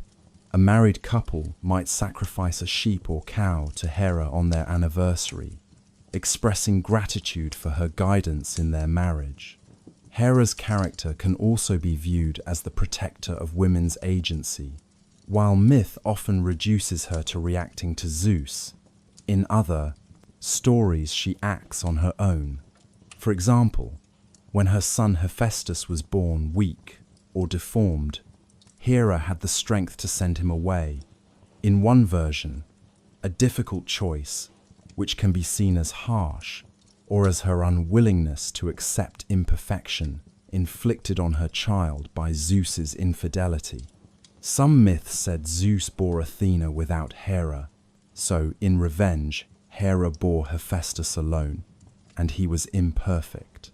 Later, when Hephaestus proved himself talented, Hera welcomed him back. This dynamic might mirror the complicated relationships of mothers and sons, with forgiveness after strife.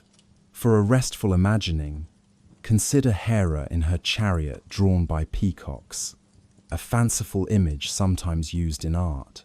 The bronze wheels turn slowly, and two peacocks stride gracefully, their iridescent tails shimmering in the sunlight. Hera holds the reins loosely, and around her waft the scents of ripe pomegranates and lilies. She is touring the world, perhaps checking on all wedding altars and newborn babies. Where she finds a happy hearth, she smiles and silently blesses it. If she finds a wife struggling or a child in danger, she dispatches help, maybe sending her messenger Iris, goddess of the rainbow, who serves Hera, to assist. This is a softer, nurturing Hera, one that ancient women might have prayed to in their hour of need, trusting the Queen of Heaven to hear their petition. Hera reminds us that even in divine realms, commitment and honor in relationships are valued. She endures much and remains steadfast. So, when you think of Hera, think of the rainbow, her messenger Iris's symbol after a storm, perhaps signaling reconciliation and continuing loyalty after troubles. In a marriage, after a quarrel, couples might hope Hera brings them back to harmony. Indeed, Hera's own tumultuous interactions with Zeus often ended with them reconciling and restoring cosmic order together. In the grand scheme, Hera ensured that the generational line of gods remained intact, legitimate. Her children, like Ares, Hebe, Eileithyia, the childbirth goddess, were all lawful, strengthening the pantheon's unity. To lull ourselves with Hera's presence, imagine standing in an ancient Greek temple's courtyard at dusk. There is a Hera statue inside, holding a scepter, and the golden light of oil lamps flickers on it. A gentle breeze, perhaps Hera's kindly breath, causes the flame to dance. You feel a sense of dignified calm. The women of the town have left small offerings. A lock of hair from a recent bride, thanking Hera for a good marriage. A tiny cloak, woven for a newborn, asking Hera's blessing. a silver pin symbolizing a harmonious household. All these tokens Hera receives with unseen grace. The night air is warm, and from far off, you hear contented lowing of cows in their byres, creatures under Hera's care. There's a feeling that in the soft dark, a queenly guardian watches over every home, making sure love and trust prevail. Poseidon, god of the sea, earthshaker, tamer of horses. Next, let's delve deeper into Poseidon, the formidable yet fascinating god of the sea. Poseidon is Zeus's brother, as we know, and in the division of the world, he claimed the vast blue realm of the oceans. To the Greeks, a seafaring people, Poseidon was incredibly important, a deity to be respected and propitiated, for he could give either safe passage or send ruinous storms. Poseidon's very presence evokes a briny tang and the sound of waves. Visualize him as a strong, bearded figure, often with a wild mane of hair, sea blue or grey-green eyes, carrying a trident, a three-pronged spear. With a strike of his trident, Poseidon could shatter rocks, raise islands from the depths, or cause springs of salt or fresh water to gush forth. He earned the epithet Inosikthon, earthshaker, because the Greeks believed earthquakes were caused by Poseidon striking the ground with his trident in anger. Indeed, living in a quake-prone land, they naturally linked those terrifying tremors to a powerful, moody god. Yet Poseidon was not only about wrath, he was also honored as the savior of ships, Asphalius, guarantor of safety. When the sea was calm, many a sailor before embarking would pour out a libation of wine or toss a piece of cake into the harbor with a prayer.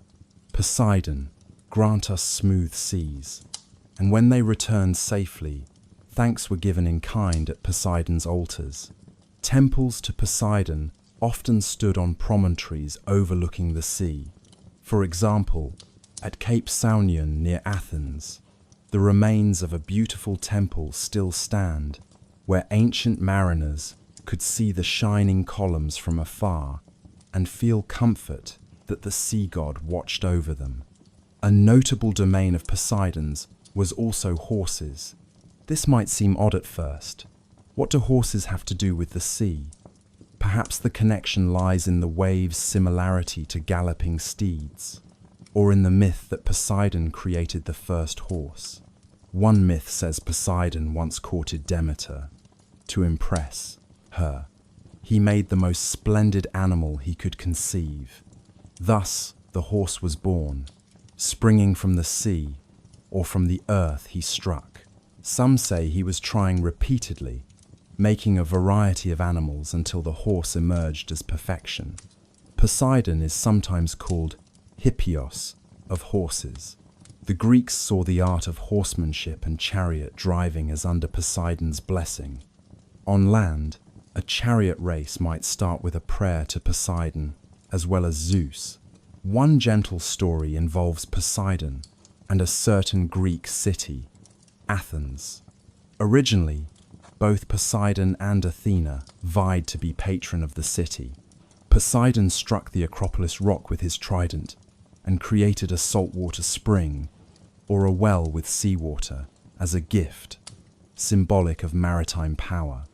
Athena, however, planted the first olive tree there. The Athenians judged Athena's gift more useful: olive oil, wood, fruit. So Athena became patron, and the city took her name. Poseidon, in some accounts, was angered and flooded a bit of the plain in retaliation, but then calmed. Despite losing that contest, Poseidon remained greatly revered in coastal Athens, where sea trade was lifeblood. On a clear day, one could see far out to the Aegean from the Acropolis, and likely Athenians believed Poseidon was out there, nurturing their trade routes and naval defenses. Poseidon had his own undersea palace too. They said at Gaia in the Aegean Sea, the name itself connected to him via the word for sea's waves. He had a golden mansion. He would ride out in a chariot drawn by hippocamps, horses with fishtails, or sometimes by swift horses that could run on the sea's surface. When Poseidon drove across the waters, dolphins and sea creatures frolicked around him, and the waves smoothed to glass. This is a lovely image. The turbulent sea stilled in respect as the Sea King passes, leaving a wake of tranquility. How sailors must have longed for such moments of Poseidon's benevolence. When the ocean is mirror calm at sunset and finally, one can sense a powerful, benign presence watching over. Poseidon's temperament was said to be stormy. Like the sea, he could shift from placid to furious quickly. In the Odyssey, for instance, Poseidon harbors a grudge against Odysseus for blinding his son, the Cyclops Polyphemus, and thus he hounds Odysseus with shipwrecks and tempests for years. Yet, on the other hand, in many local myths, Poseidon is protective, such as saving Amymone, a Danide, from a satyr and producing a spring for her, or guiding certain heroes who invoked him. The dual nature of Poseidon kept people both in awe and hopeful.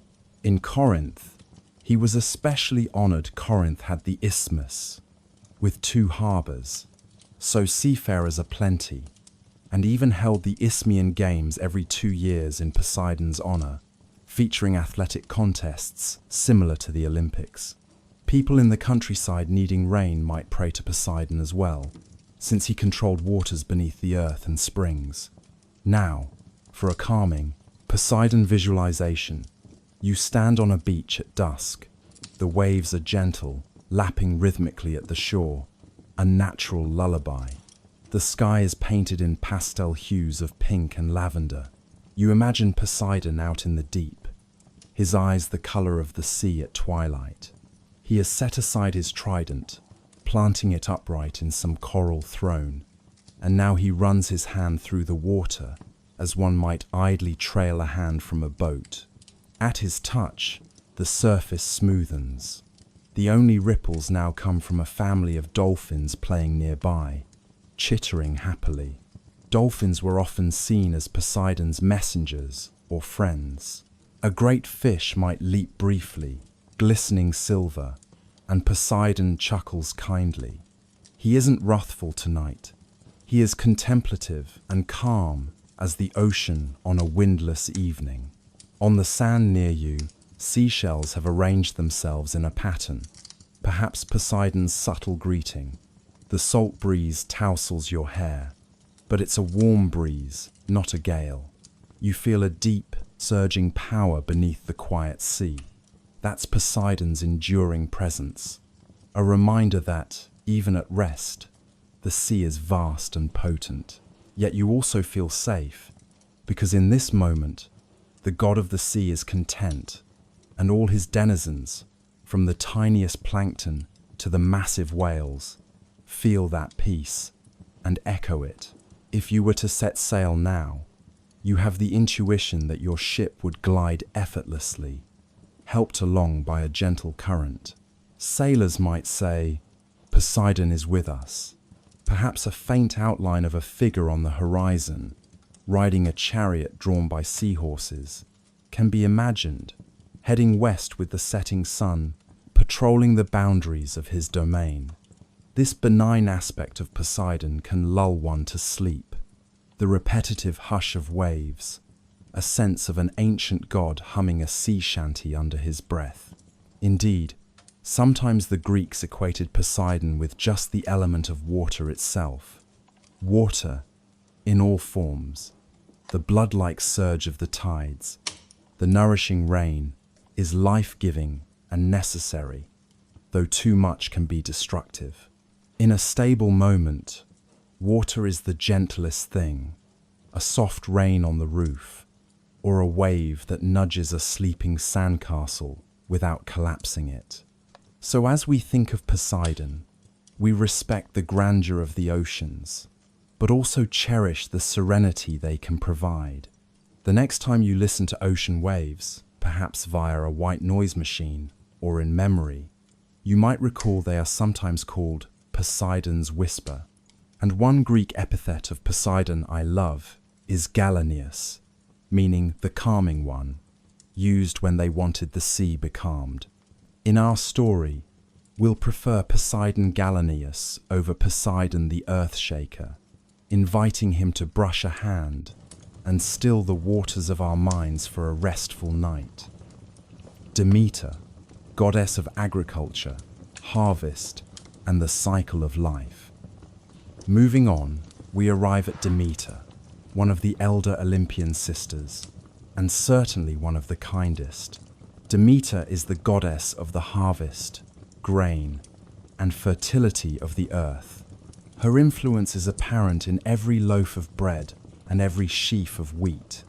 She is the nurturer of mankind, providing the bounty that feeds villages and cities. The love between Demeter and the human farmers is mutual. As they tend their crops, they sing hymns of praise to her, and in return, she blesses their fields with growth, given they honor her properly. Picture Demeter as a stately woman with hair the color of ripe wheat, perhaps braided with stalks of barley. She often carries a torch, symbolizing her tireless search for her daughter, Persephone, or a cornucopia, horn of plenty, or simply a bundle of grain. There's a maternal warmth in her eyes. In fact, mater, mother, is present in her name's root. She is, in many ways, Mother Earth's representative among the Olympians, where Gaia is the earth itself. Demeter is the spirit of the cultivated earth, the kindly soil that yields nourishment. Demeter's most famous myth is the Persephone story, which explains the seasons. It's a story both sorrowful and hopeful, and we can recount it in a soothing tone because it's about loss and reunion, and the promise that spring will always return. Persephone is Demeter's beloved daughter, fathered by Zeus. One day, young Persephone, also called Kure, the maiden, was gathering flowers in a meadow, carefree and joyful, when the ground suddenly split apart, and Hades, lord of the underworld, emerged in a chariot and abducted Persephone down to his realm to be his queen. The gap closed, and all that remained were some uprooted flowers.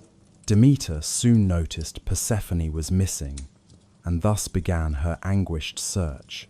For 9 days and nights Demeter wandered the earth, carrying torches, refusing to eat, weeping and calling out for her daughter.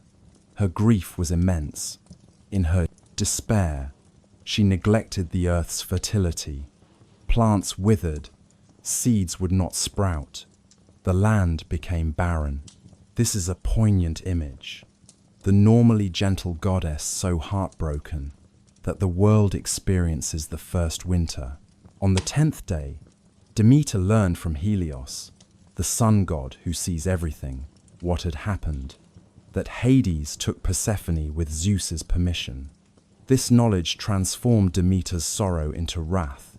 Feeling betrayed by Zeus's complicity and utterly determined, Demeter cloaked herself in mortal form and went to live among humans in the town of Eleusis, in disguise. There, she was kindly received by the royal family and even tried to adopt and make immortal their infant prince, Demophon, by an unusual fire ritual. But the queen's alarm interrupted it. Demeter then revealed her divinity and commanded the people of Eleusis to build her a great temple. They did, and she remained there, estranged from Olympus, waiting. All the while, the earth suffered famine under her continued withdrawal of agricultural blessings. Finally, Zeus realized that if Demeter continued her strike, all humanity would perish, and thus no one to honor the gods. So he sent Hermes to Hades with an order to release Persephone. Hades complied, but before Persephone left, he offered her a few seeds of pomegranate to eat. Persephone, perhaps unaware of the consequence, ate some in many versions. She eats 6 seeds. Having tasted food of the underworld, a divine law held that she could not leave permanently. Thus, a compromise was reached. Persephone would spend part of the year with her mother Demeter on Earth, and part with Hades as queen in the underworld. The ratio often given is 6 months above, 6 below, aligning with spring, summer, and autumn, winter roughly. When Persephone returns to Demeter, spring erupts, flowers bloom, crops grow, mother and daughter are reunited, and Demeter's joy makes the world fruitful again. When Persephone must go back to Hades, fall and winter descend. Demeter mourns, and the earth's green life shrivels in sympathy until Persephone's return. This cycle is, of course, the mythic explanation for the seasons, a natural cycle told as a deeply emotional story. It's also a story of a mother's love, enduring even death. Persephone, though queen of the dead, returns alive each year, symbolizing rebirth. For a bedtime interpretation, we focus on the comforting resolution that no matter how cold or dark times get, warmth and growth will come back. Demeter and Persephone's bond guarantees it. Demeter's worship was centered on this mystery of life and death, and nowhere more famously than at Eleusis. At Eleusis, the town she stayed in, the Eleusinian mysteries developed, secret rites celebrated for at least a millennium, promising initiates hope for a better fate after death. We don't know the exact details. Initiates kept it secret, but it involved reenacting the Persephone myth, experiencing some awe, perhaps descending into dark halls to simulate underworld, and emerging to torchlight symbolizing Persephone's rise. It was said that those initiated no longer feared death the same way, because they had been symbolically reunited with Persephone and felt assured of some form of renewal or continued existence blessed by Demeter's compassion. That's a very soothing concept, that the cycles of nature and these kindly deities give comfort about mortality. Beyond Eleusis, every rural village had some form of Demeter's festival, usually around harvest time to thank her, or sowing time to ask her favor. One such festival was Thesmophoria, attended by women, where they offered sacrifice and possibly old fertility tokens to ensure good crops and the fertility of themselves and the community. During such festivals, people might camp out, feast on grain-based foods, and share tales of Demeter. In those days of communal harvest, one can imagine at twilight the villagers sitting around bundles of wheat, telling their children, "This grain grows because Demeter's heart was filled with joy when her daughter came back, so she made the earth abundant." Let's close our eyes and imagine a peaceful harvest scene under Demeter's blessing. It's late summer. A golden field of wheat sways gently under a warm breeze. The sun is low, casting honey-colored light across the land. You hear the distant laughter of villagers finishing their day's reaping. Perhaps Demeter herself walks among them, disguised as an older woman with kind eyes, praising the quality of the grain. She touches a stalk, and the kernels plump up even more. Her quiet blessing. The people don't even know she's there physically, but they feel her. In the fullness of the sheaves, in the contented fatigue after a good day's work, in the knowledge that their granaries will be full through winter. Nearby, there's an old oak or an altar where offerings to Demeter have been placed. A basket of first fruits, a small cake shaped like a harvest tool, a garland made by village girls. Demeter, still in disguise, smiles and perhaps in the night will imbue those offerings with her divine favor, maybe ensuring next season's seeds will be extra fertile. The comforting part of Demeter's presence is the sense of nourishment. If you have ever broken fresh bread and felt almost a sacred gratitude, that is Demeter's spirit. At night, after a communal meal, families give thanks to Demeter, among other gods, and they go to sleep with full stomachs and light hearts, trusting that come morning, the sun will rise, the cows will give milk, the orchard will ripen, all under Demeter's loving watch. One can align one's breathing with this natural rhythm. Inhale, spring, growth. Exhale, autumn, rest. A pause, winter, stillness. Inhale again, rebirth. Demeter's cycle assures that even in the pause of winter, life is not gone, only sleeping, and will resume. So too, with any personal dark times, they are natural phases that will eventually give way when the time is right. Demeter teaches patience, resilience, and above all, the sweetness of reunion and growth after hardship. As we align with her gentle energy, maybe picture Persephone emerging from the ground, joyful to see her mother waiting with open arms. The earth cracks not violently, but like soil being tilled, and up peaks a bright young goddess holding a bouquet of spring flowers, snowdrops or crocuses, the first blooms. Demeter sheds tears of happiness, which become dewdrops on new grass. It's sunrise of the first day of spring in our tale, and birds begin to sing. What was barren and cold transforms within moments. Buds swell on branches, fields show a haze of green. Mother and daughter walk hand in hand over the land, and wherever their feet touch, lilies and violets spring forth. That image is like a lullaby for the soul. Out of the cold ground comes life. Out of sorrow comes joy. Demeter, content once more, reaches a hand to your cheek too, perhaps giving a motherly caress to all living creatures, assuring you as you drift in drowsiness that you are cherished and will be provided for. The pantry of the spirit is never empty with Demeter near. Athena, goddess of wisdom, craft, and thoughtful war. Now we come to Athena, a shining paragon among the Olympians, and often a favorite figure for her grace and intelligence. Athena is the goddess of wisdom, of skill in crafts and arts, and of disciplined, strategic war, as opposed to Ares's chaotic conflict. She is unique in birth and bearing.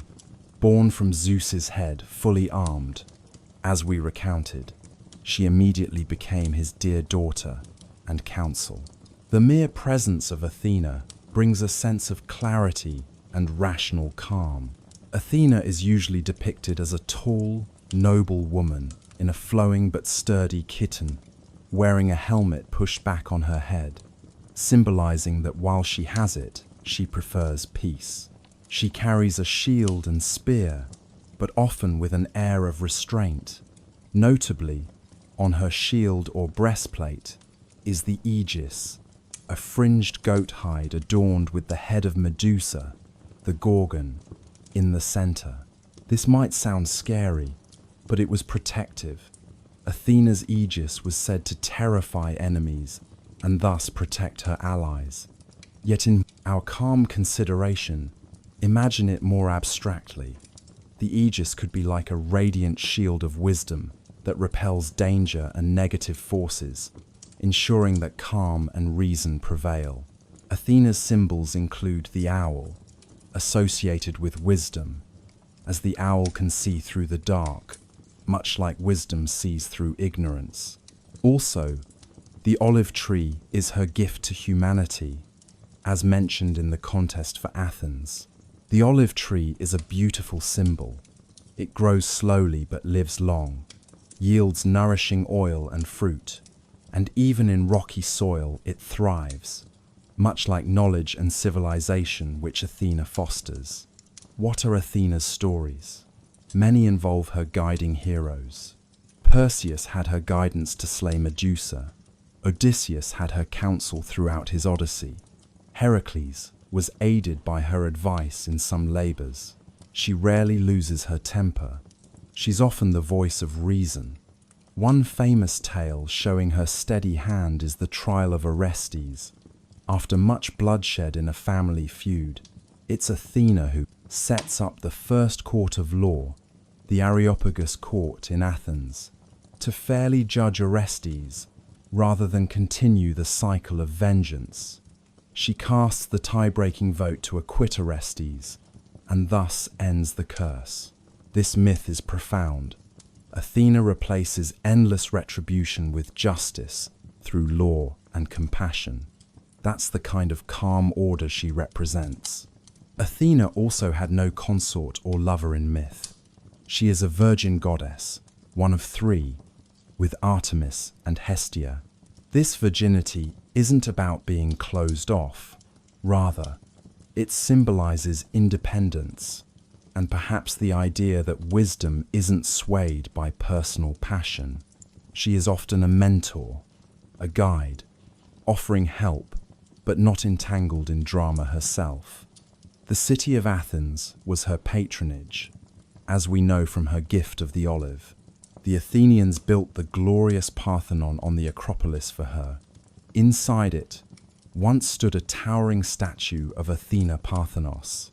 Athena, the maiden, by Phidias, covered in gold and ivory. She held a small figure of Nike, victory, in her hand, signifying how wisdom yields victory. More intimately, every Athenian home had at least a small shrine to Athena for protection, and artisans in all crafts would pray to her since she invented or improved many. Weaving, pottery, metalwork, even aspects of shipbuilding. One gentle myth, Athena and the weaver Arachne. Arachne was a mortal girl so skilled at weaving that she boasted she could outweave Athena herself. This was hubris.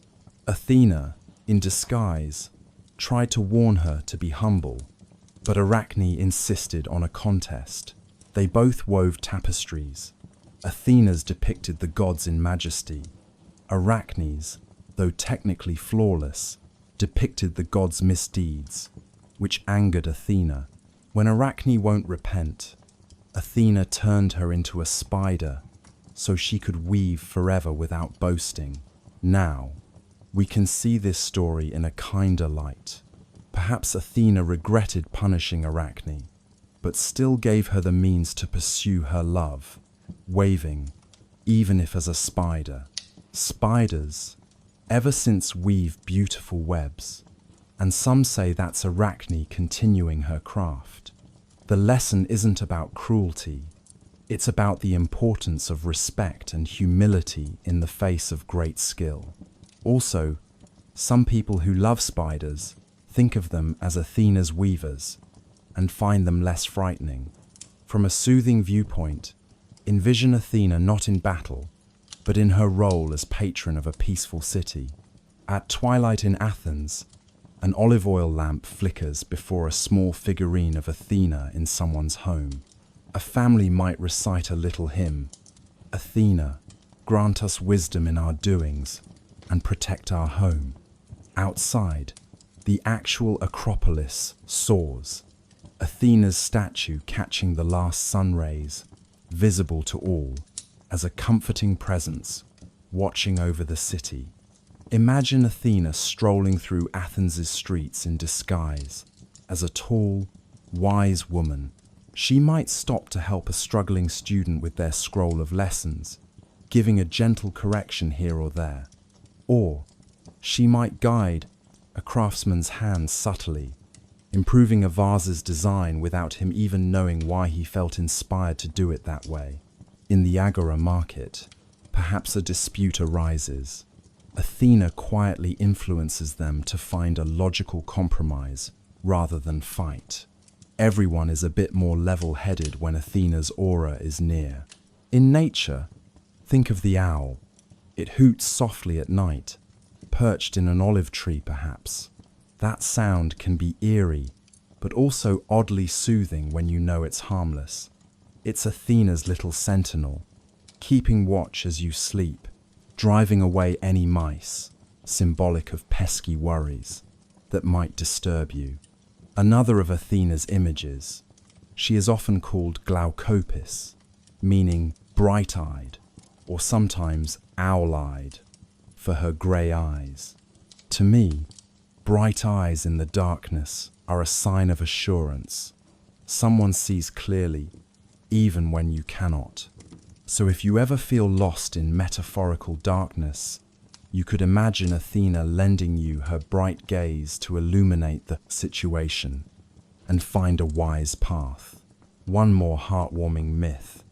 Athena accidentally invented the flute, some say to mimic the lament of the Gorgon sisters for Medusa, but when she played it, the other gods laughed because it puffed her cheeks. Athena calmly set the flute aside, hence why she's not typically depicted with it. But that flute later was found by Marsyas, leading to another myth. The detail I take is Athena's reaction. She didn't get mad at being teased. She simply let go of the pursuit that wasn't fitting for her. There's wisdom in that too. Not all talents or tasks are for us, and it's okay to relinquish something and focus elsewhere. No hard feelings. In terms of sleep-friendly imagery, Athena could be guiding your dreams to insightful places. Perhaps, if you have a problem, you might sleep on it and trust that Athena will help sort it in your mind by morning.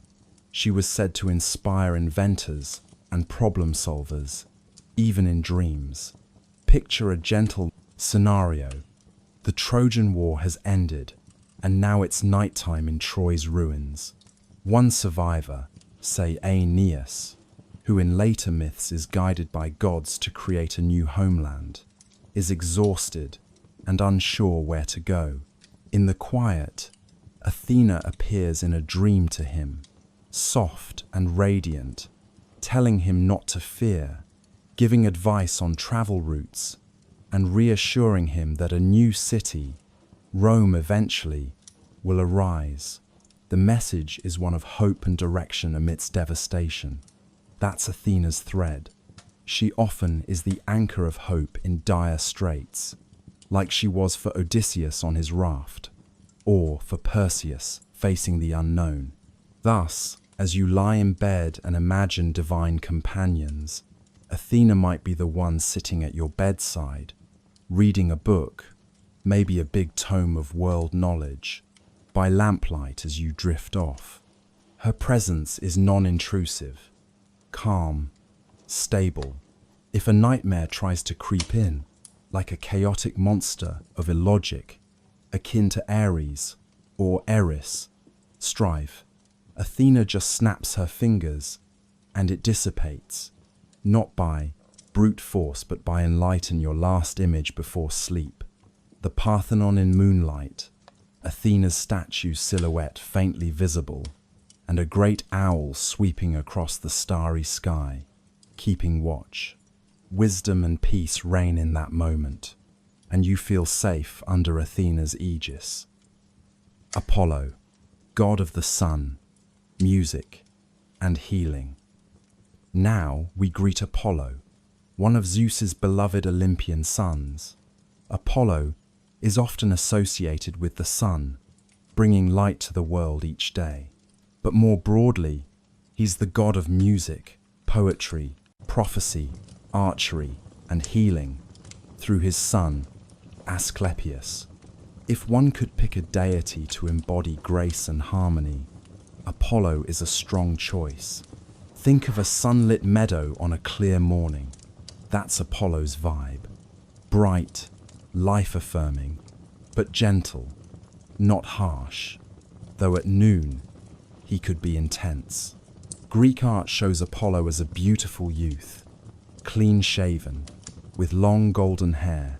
He carries a lyre, a small harp-like instrument, and sometimes a bow. Yet unlike Ares' spear, Apollo's bow shoots arrows of plague or sudden death in myth when he's angered, but also metaphorical arrows of inspiration or healing. So his bow is double-edged, used in wrath or mercy. The lyre, however, is pure joy, the sound of civilization and peace. Apollo's very origin story has a lovely detail. When he was born on the Isle of Delos, after Leto's long search for a birthplace, the gods were present, and as soon as he drank ambrosia, he declared his mission to bring the lyre and the bow and speak Zeus's will, prophecy, to mankind. And the Isle of Delos blossomed with golden flowers. The newborn Apollo's first cry was like a beautiful song, and swans circled the island 7 times. What a charming birth! The idea of an infant deity so radiant that everything around him glows. Music is Apollo's gift. He leads the Muses, 9 goddess spirits of arts, in dance and song. One can imagine Apollo sitting on a rock, strumming his lyre at twilight, and all of nature pausing to listen. Deer approach without fear. Trees seem to bend closer. The waves of the sea subside to a gentle lap to not disturb the melody. This is essentially depicted in myth. When Apollo played, even inanimate things moved. Stones would shift or wild beasts would calm. Music is a powerful soother, and Apollo is its master. If you've ever been lulled by a beautiful melody, you've felt Apollo's touch. Prophecy is Apollo's other primary realm, especially at Delphi, the most famous oracle in Greece. There, the Pythia, priestess, would enter a trance, some say induced by vapors, and Apollo would speak through her, giving cryptic but insightful answers. People found guidance and solace in Delphi's prophecies. The act of consulting an oracle can be nerve-wracking, but imagine traveling to that serene mountain site, feeling the peculiar stillness, hearing the wind, and then leaving with Apollo's counsel, which often was wise if correctly interpreted. It gave hope that the gods cared enough to guide mortals. Apollo's nickname Phoebus means bright or pure, indicating the clarity he could bring to uncertain futures. Healing. Apollo was invoked to avert plagues. He could send them, but also stop them. One epithet is Apollo Alexikakos, averter of evil. He and his son Asclepius were essentially divine physicians. Temples of Asclepius, Asclepia, were like healing sanctuaries where people would go for cures, often through dream visions of Asclepius or Apollo. So one might drift to sleep in a sacred dormitory, hoping Apollo sends a healing dream.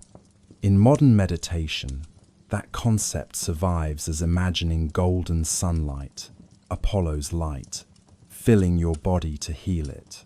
Many find envisioning golden light a soothing practice. We can thank Apollo's tradition for some of that imagery. Apollo's twin sister Artemis complements him. Artemis governs the moon and the wild, Apollo the sun and the cultured arts. They are a yin-yang of sorts, but in harmony. When they were little in myth, Artemis purportedly helped deliver Apollo, born first herself. So there's a tenderness, Artemis midwifing her twin brother, and later, Apollo stands by Artemis fiercely when needed, but they mostly do their own things. At times you see them together in myth-punishing hubris, like the 14 children of Niobe who insulted Leto. Apollo slew the sons, Artemis, the daughters. Sad myth of warning against pride. But those are more cautionary tales than comforting ones. For a calming Apollo scene, imagine midday in ancient times. Under a laurel tree, Apollo's sacred tree, Apollo sits with a few devotees around.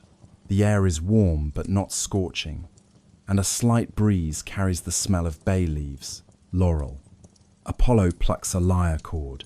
It's enchanting. Perhaps he's teaching Orpheus a new melody or reciting poetry to the muses for fun. The world is at peace in this golden hour. People far away working in fields hum the tune that seems to mysteriously carry on the wind. That intangible feeling when a perfect moment of calm and clarity hits you. Many would say that's Apollo's presence. Apollo's main festival in Athens was the Thargelia in spring, a harvest festival and purification ceremony, and also the Pythian Games at Delphi, every 4 years with music, competitions. But more intimately, households might celebrate his birthdays on the 7th of each month. 7 was sacred to him. By lighting a candle or sunning their homes, maybe they'd bring an olive branch, another symbol, decorated with wool to the door as a token of thanks for light and life. A gentle myth. Apollo loved a youth named Hyacinthus, who tragically died, accidentally struck by a discus. Apollo threw. Apollo was heartbroken, and from Hyacinthus's blood, he caused a beautiful flower, the hyacinth, to spring. Apollo inscribed on its petals, Ai, Greek for alas. It's a sad tale but yields a flower, a symbol that beauty and remembrance can grow from sorrow. To frame it soothingly, Apollo's love was so strong that it immortalized his friend in nature, thus softening grief with lasting beauty. Apollo is also connected to the setting sun as much as the rising. One of his epithets, Hesperios, relates to evening. I like to think of him as the golden glow at dusk that gives one a sense of day's work completed and a peaceful night ahead. The sunset is gentle, not glaring, but warmly colourful. Apollo bidding good night with a final performance of sky hues. Before bed in ancient times, some might quietly strum a lyre or sing a hymn to Apollo, as music before sleep can be calming, just as we lullaby children. They might recall how Apollo's son Asclepius could even raise the dead, healing so powerful it defied Hades, though Zeus punished that eventually. But that tells us life and health are Apollo's priorities, meaning he's a friend to the living. So, if anxiety or gloom haunts someone at night, they might mentally call on Apollo. Envision a soft ray of sunlight, dispelling the lurking shadow in a corner of the mind. Perhaps imagine Apollo's arrow shooting a worry and pinning it to the ground where it can't bother you, or his lyre drowning out intrusive thoughts with sweet melodies. One more anecdote. Apollo, in Mythology, served as a herdsman for a mortal, King Admetus, for a year, as penance for some misdeed, killing Zeus's Cyclops. During that time, Apollo blessed Admetus's herds. No wolves attacked, the cows had twin calves, etc. The idea of a god humbly serving a mortal and quietly doing good is lovely. Apollo was said to have made the cattle so healthy that they glowed. Some versions even say he played the lyre to the cattle and they gave more milk. After the year, Apollo parted amicably, gifting Admetus as a friend. That story to me says, kindness and humility, even from high powers, create golden results. Thus, in our restful narrative, we can feel Apollo not as a distant sun blazing, but as a friend who might wander to your home, disguised as a kindly musician, offering comfort through song and light. And maybe your dreams, if Apollo blesses them, will be filled with harmonious music or reassuring prophecies that tomorrow will be bright. Finally, Apollo's presence in dreams might be an oracle type. You could set an intention like, Apollo, send me insight on, in my sleep. In myth, many did incubation to receive answers. This trust can relax the mind, offloading problems to a divine solver. Picture falling asleep to the faint sound of Apollo's lyre, like an astral lullaby.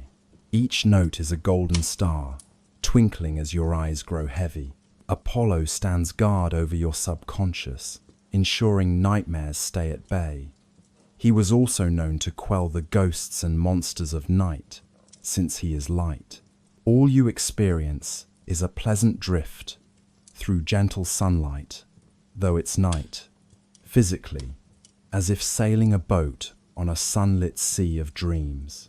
That's Apollo's realm at its most comforting, a realm where darkness cannot reach you because the inner sun of the spirit is shining, guided by Apollo's gracious hand.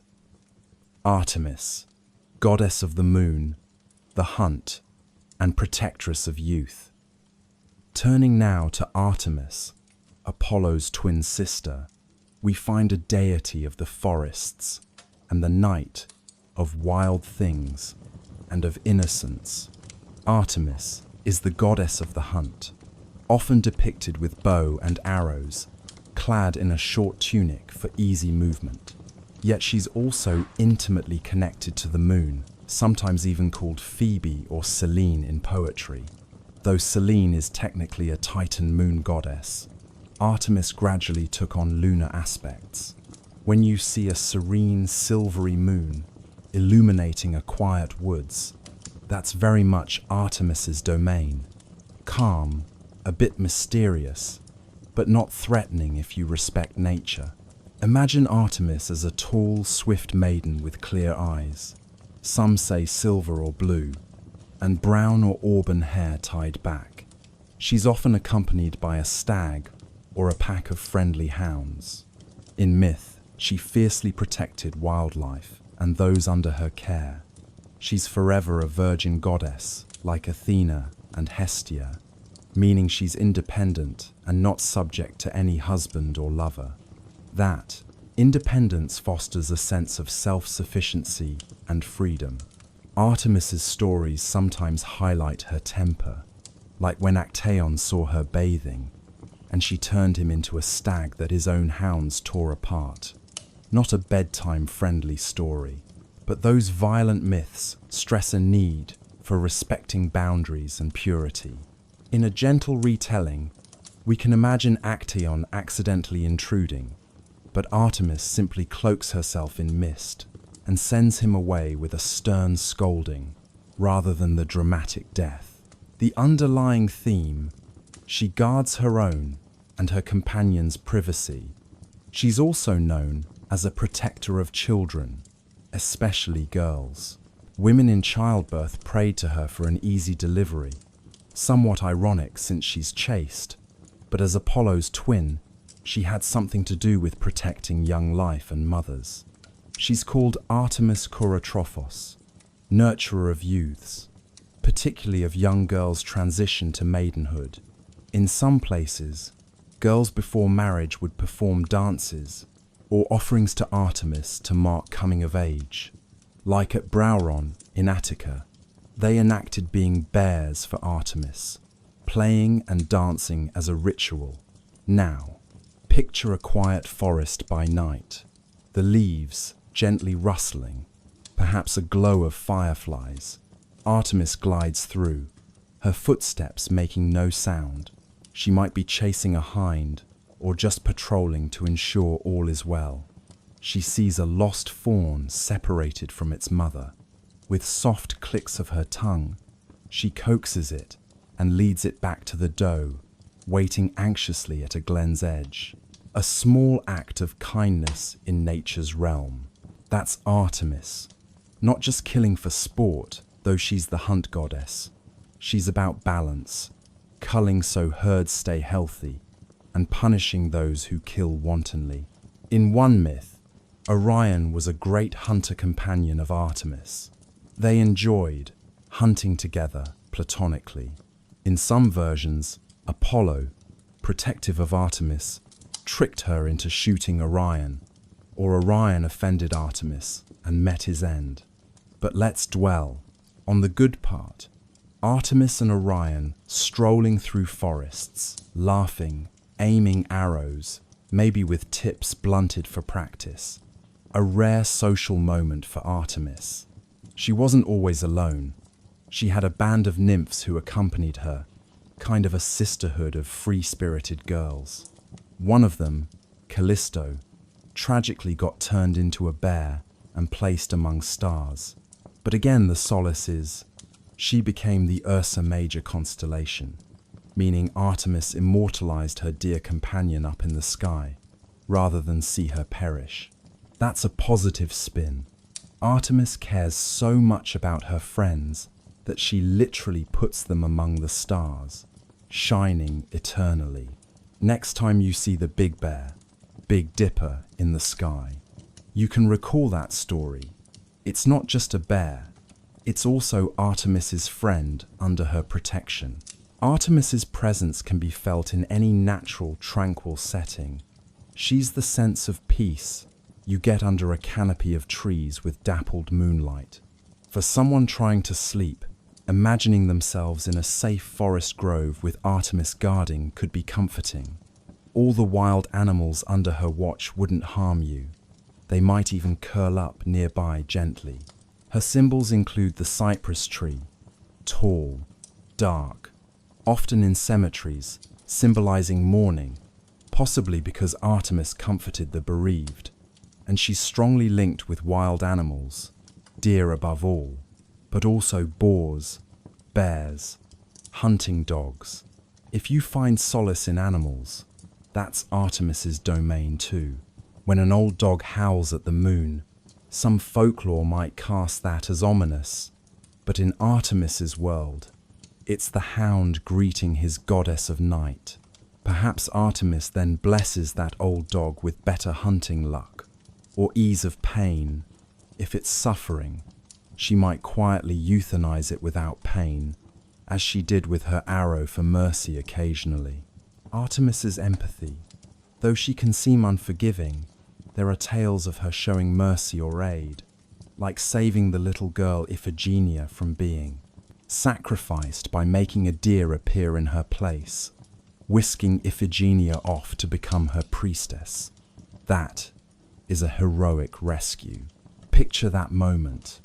Iphigenia scared on the altar, her father about to sacrifice her for favorable winds.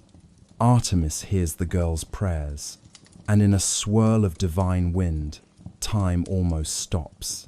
Artemis gently lifts Iphigenia, wraps her in a veil of mist, and in her stead leaves a sacred doe.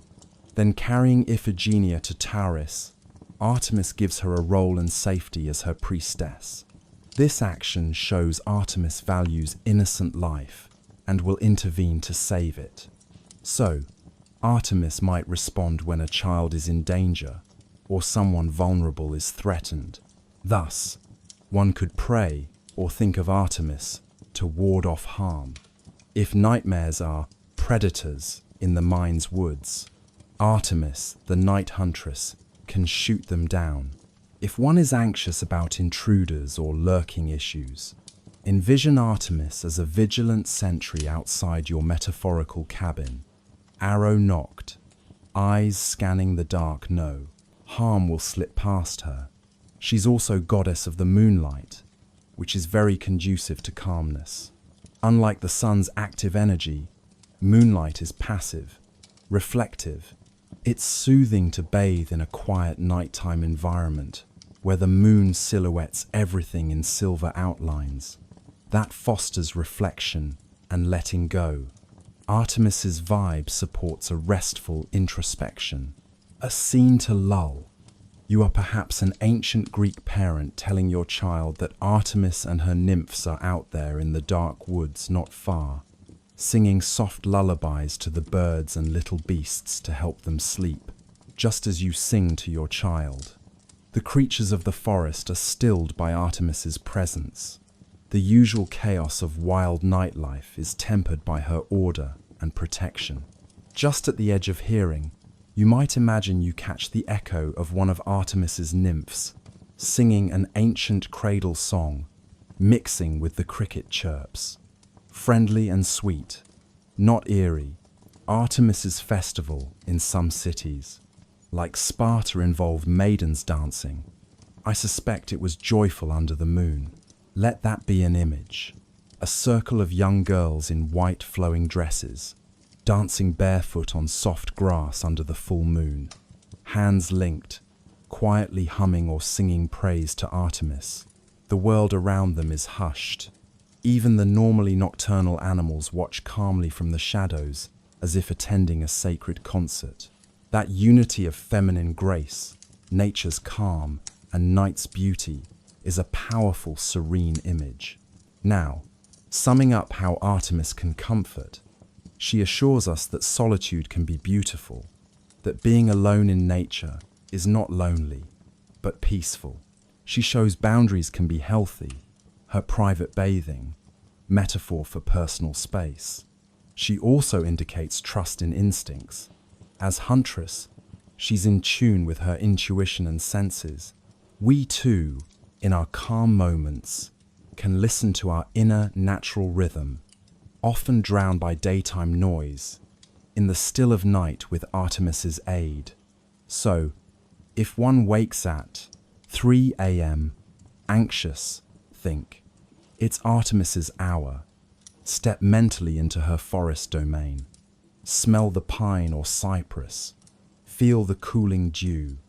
See the kind glow of the moon.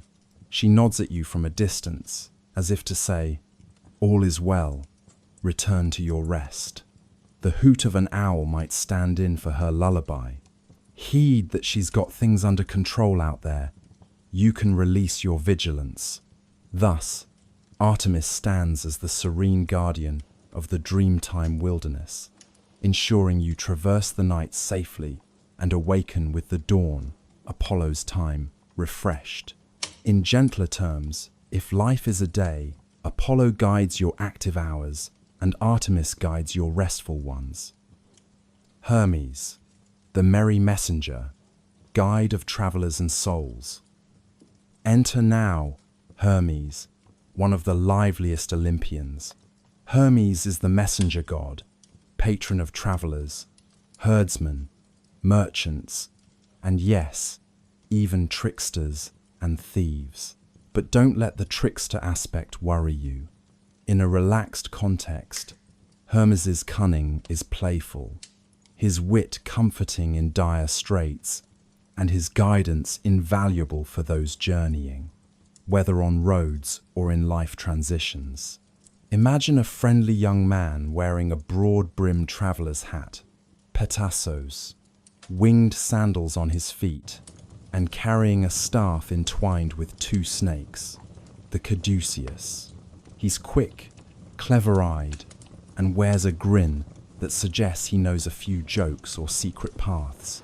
Hermes can move freely anywhere, Olympus, Earth, the underworld, making him a universal helper.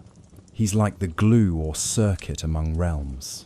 One of Hermes's roles is psychopomp, a guide of souls of the dead to the afterlife.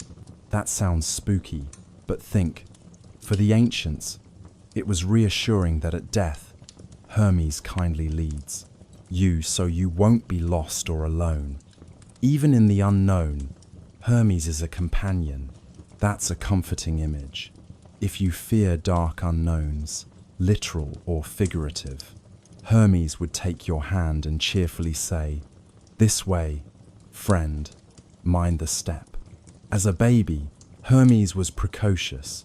On day 1 of life, he snuck out of his cradle, stole Apollo's cattle, cleverly disguised their tracks, making them walk backward, and invented the lyre from a tortoise shell.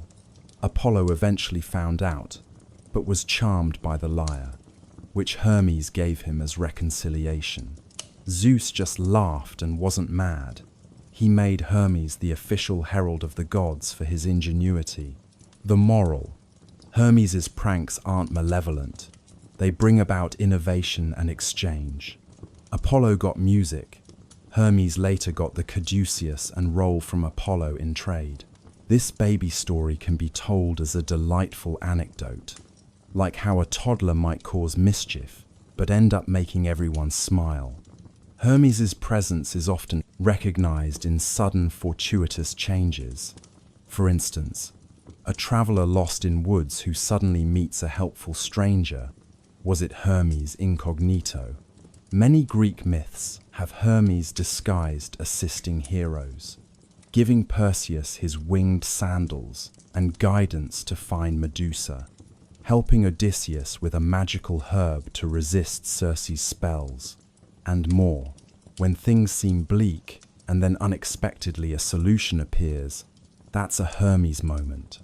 In daily life, Greeks invoked Hermes for safe journeys. They had Hermai, stone pillars with Hermes's head, and sometimes an erect phallus symbol for luck, virility, at crossroads and boundaries. Touching or praying at these Herms was common. It was like asking, Hermes, clear the way ahead. At night, a wanderer might feel protected by moonlight. Artemis, and the road's Herm markers, Hermes, guiding step by step. Hermes is also god of dreams, as a subset of being a messenger, since messages from gods often came in dreams, particularly for those that journey outside normal bounds. If you ever wake from a strangely illuminating dream that resolves a conflict, you could thank Hermes for delivering it. A warm portrayal of Hermes, not just a sly trickster, but the friend who will show up at 2 a.m. if you're stuck on the side of the road with a flat tire. A comforting thought. If you feel lost literally or metaphorically, Hermes is the power that orchestrates a chance encounter or an intuitive flash that gets you back on track. He's also patron of boundaries and thus transitions, adolescence to adulthood, living to dead, and vice versa, in mythic resurrections, and in general changes. So, at the delicate threshold of sleep, Hermes could be considered present. The brink between waking and dreaming is a boundary he can ease you across, like a gentle usher saying, "This way to restful dreams." What about his mischievous side in comfort context? Mischief can lighten heavy situations. A bit of humor before bed, that's Hermes.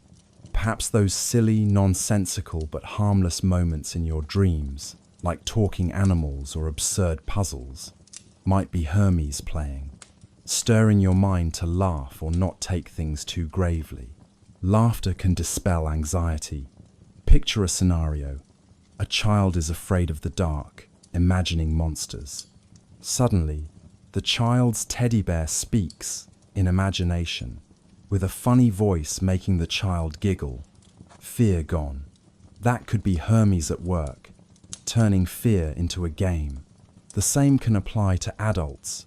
Worry and fear often break when you find something amusing or ironic about them. That perspective shift is Hermes's gift. Hermes also oversees commerce and, by extension, negotiation and reciprocity. If unresolved tensions are in your mind, perhaps thinking in a hermetic way, looking for fair trade-offs or mutual benefit, might ease them. He's the god of finding a win-win cunningly. So if something's bugging you, maybe ask Hermes in thought, "Help me see," the witty or clever solution. Then perhaps a new angle pops up, a comforting myth snippet. When baby Dionysus, an orphan basically, after Zeus saved him from his dead mother's womb, needed to be hidden and cared for, Zeus entrusted Hermes to take him to be raised by nymphs. Hermes did so carefully, shielding the infant, delivering him to safety. That's quite tender. Hermes as a cosmic babysitter, very gentle and protective. Similarly, after Persephone eats underworld seeds. It's Hermes who lovingly leads her up to reunite with Demeter for part of the year. Thus, Hermes is present in many reunion scenes, bridging parted loved ones. Imagine him smiling as he sees a mother and daughter embrace again, due in part to his guidance. He must enjoy the relief and joy he helps facilitate. Another neat epithet, Hermes Argifontes, slayer of Argus, the giant with 100 eyes guarding Io. Zeus needed Io freed. Hermes lulled Argus to sleep with stories and music, then gently put him out. That story is violent in one sense, but Argus's nature, a peeping watchman, was oppressive. Hermes's lullaby literally overcame an unyielding guard. Take symbolically.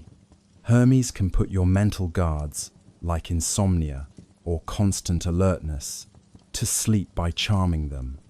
Argus's eyes all closed, one by one, to Hermes's storytelling. If your mind has 100 eyes open fretting, perhaps envision Hermes telling each eye a story until it closes. Hermes also invented fire, in some accounts, or at least fire sticks to make it. Fire to humans was Prometheus's famous deed, but Hermes's cunning is connected with such civilizing boons too. Fire at night is protection and warmth, apt for safe sleep. See how many roles?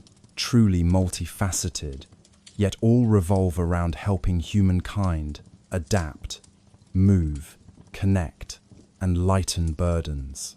A lullaby thought experiment. Think of a soft breeze coming through your window as Hermes's breath carrying away the day's worries. Maybe you even hear a distant faint, imagined flute or pipe on the wind. That could be him, entertaining you into slumber. If any malicious presence, bad dreams, or negative thoughts tries to intrude, Hermes might just tie their shoelaces together or lead them down the wrong mental corridor so they never reach you. One more gentle myth. Hermes helped a lonely old man in Hellenistic folklore, like Aesop's fables perhaps. Disguised, he visited, bringing news or amusing gossip from far lands, so the old man felt connected to the world. Hermes's stories link us.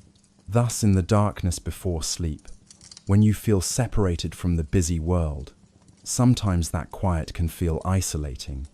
Hermes can whisper to remind you you're connected, perhaps reminding you of loved ones far away via a sudden memory or even a dream cameo.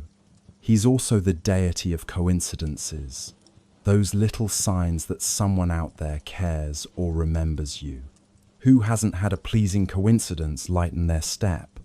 So Hermes offers the comfort of companionship on the road of night, cunning solutions to mental tangles, and humor to turn fear foolish. Under his winged guidance, you travel from wakefulness to dreams smoothly. You dream perhaps of journeying to interesting places. Travel dreams can be fun, flying or exploring, classic Hermes motifs, and by morning, you've safely come back, guided soul, returning to body refreshed. We have now covered the major Olympians in friendly detail, linking their traits to a calming narrative. These 12 bright gods, though sometimes capricious in myth, each offer unique comfort to the ancient psyche and to ours. Zeus, stability; Hera, compassion in commitment; Poseidon, depth and calm power; Demeter, nurture and hope; Athena, wisdom and protection; Apollo, light and harmony; Artemis, serenity and guardianship; Hermes, companionship and wit; and we shouldn't forget Hestia, whose hearth we touched on in Demeter's portion a bit, the gentle, constant flame at home. Hestia, hearth goddess of home and inner peace. Lest we forget in this Olympian roll call, let's warmly acknowledge Hestia, though we mentioned her earlier. Hestia is the goddess of the hearth, the firstborn of Cronus and Rhea, and often considered the gentlest deity. While she stepped down from the 12 in later tradition to let Dionysus have a seat, in some accounts, she was never any trouble or drama, just a persistent, comforting presence in every household and city. Hestia's domain is the fireplace, literally and symbolically, the heart of the home, the center of family warmth. Imagine a simple clay or brick hearth with a modest flame glowing. That's Hestia. She doesn't usually appear anthropomorphically in myths, no adventures or vengeance tales. She's very non-interventionist. But whenever a family prays around their table or fire, Hestia is invoked first and last.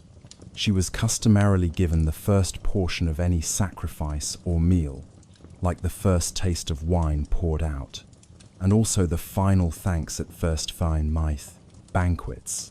This bracketing of offerings shows her as the alpha and omega of daily piety, fundamental but unobtrusive. Hestia, in art if depicted, is often shown as a modestly veiled woman, sometimes with a flowered branch, for domesticity, or a kettle. She never married and vowed to remain virgin, like Artemis and Athena, but her vibe is more maternal or aunt-like, the kindly elder sister who keeps the home running. There's scarcely any myth of Hestia, except comedic small ones, where gods like Priapus tried to violate her in a drunken revel, but a donkey's braying woke her, and the attempt failed. Even in that, she's protected innocently, and it's a humorous cautionary tale, more than a serious one. That she doesn't have big stories is itself comforting. She's stable, unchanging. While other gods roam and cause events, Hestia stays at home, literally tending the fire that never must go out. In Greek towns, the concept of Hestia extended to the public hearth in the Prytaneum, town hall. From that central hearth, colonists would carry a flame to light the hearth of a new settlement, thus symbolizing continuity of community. That's a beautiful metaphor. Hestia's fire ensures that when you venture out, like moving house or founding a new life, you bring the warmth of your origin with you. At a personal level, Hestia's presence is felt as comforting routine. The crackle of fire, the smell of home-cooked food, the soft light dancing on walls at night. Many find that envisioning a peaceful home scene eases anxiety. There's a reason why we like fireplace visuals or videos to relax. It's primal and Hestia-like. So, for bedtime comfort, Hestia might be the feeling of coziness when you are tucked in a warm bed, like being home within yourself. Some might actually say a quick grace to Hestia, thanking for the safe roof and warm bed before closing eyes. If one feels alone or homesick, calling on Hestia might help. Think of all the hearth fires around the world, each connecting families in comfort. You too share in that network indirectly. Hestia connects all homes like stars in a constellation of security. You're not alone. You have an inner hearth that is always lit, courtesy of Hestia. One small practice. Some meditative traditions talk about a fire in the belly or heart center, a gentle light inside that you can focus on to center yourself. That could be considered Hestia's flame within, symbol of your life, warmth and calm. When stressed, if you imagine a small friendly flame in your chest or stomach, gently glowing and warming you from inside, that's very Hestia-esque and can be deeply soothing physically and mentally. Hestia's only mythic dispute was resolved with utter humility. Both Apollo and Poseidon once sought to marry her, but she politely declined and asked Zeus to remain single, promising to always maintain the hearth. Zeus granted that and honored her, So Hestia kept peace by personal sacrifice, she said. Essentially, I'll just keep doing my duty, not get entangled, and that's how I contribute. This shows her devotion to duty and family above personal desires. Assuming she even had them, she might genuinely prefer the quiet life. She is a model of non-ego, which is restful because it means she never stirs up trouble or conflict. So, if one's thoughts are tumultuous, channel a bit of Hestia's simplicity. Maybe mentally tidy up or ground yourself by recalling simple blessings, a comfortable pillow, today's simple achievements, etc. Hestia's flame suggests focusing on basics and finding satisfaction there, which can quiet overthinking. I like to think Hestia also presides over breath, since hearthfire needs oxygen, and we often speak of keeping the fire alive, akin to breathing. A steady rhythmic breath is like a bellows to a steady flame. When you breathe deeply and slowly at night, you can imagine fueling Hestia's little fire within. It flares slightly on inhale, glows warmly on exhale, never going out, gradually lulling you as its caretaker. Even in communal myth, Hestia was the firstborn and last yielded by Cronus, since he swallowed her first, regurgitated last, making her literally the beginning and end. So she bookends things. In mortal life, fire is first discovery that made civilization, and perhaps will be last to leave if things fall apart. Hestia provides constancy through change.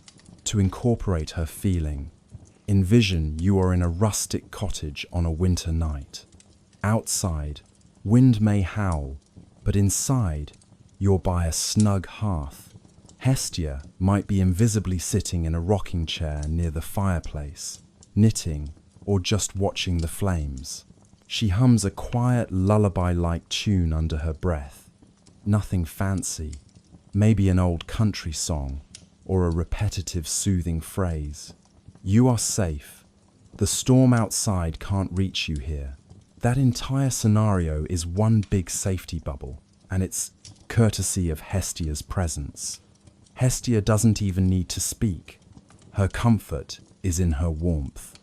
Perhaps, as you drift off, you feel a tuck of your blanket, as if a motherly or sisterly hand adjusted it. That's Hestia, ensuring you're warm enough. In summary, Hestia's reassurance is the foundation of restful sleep, feeling at home.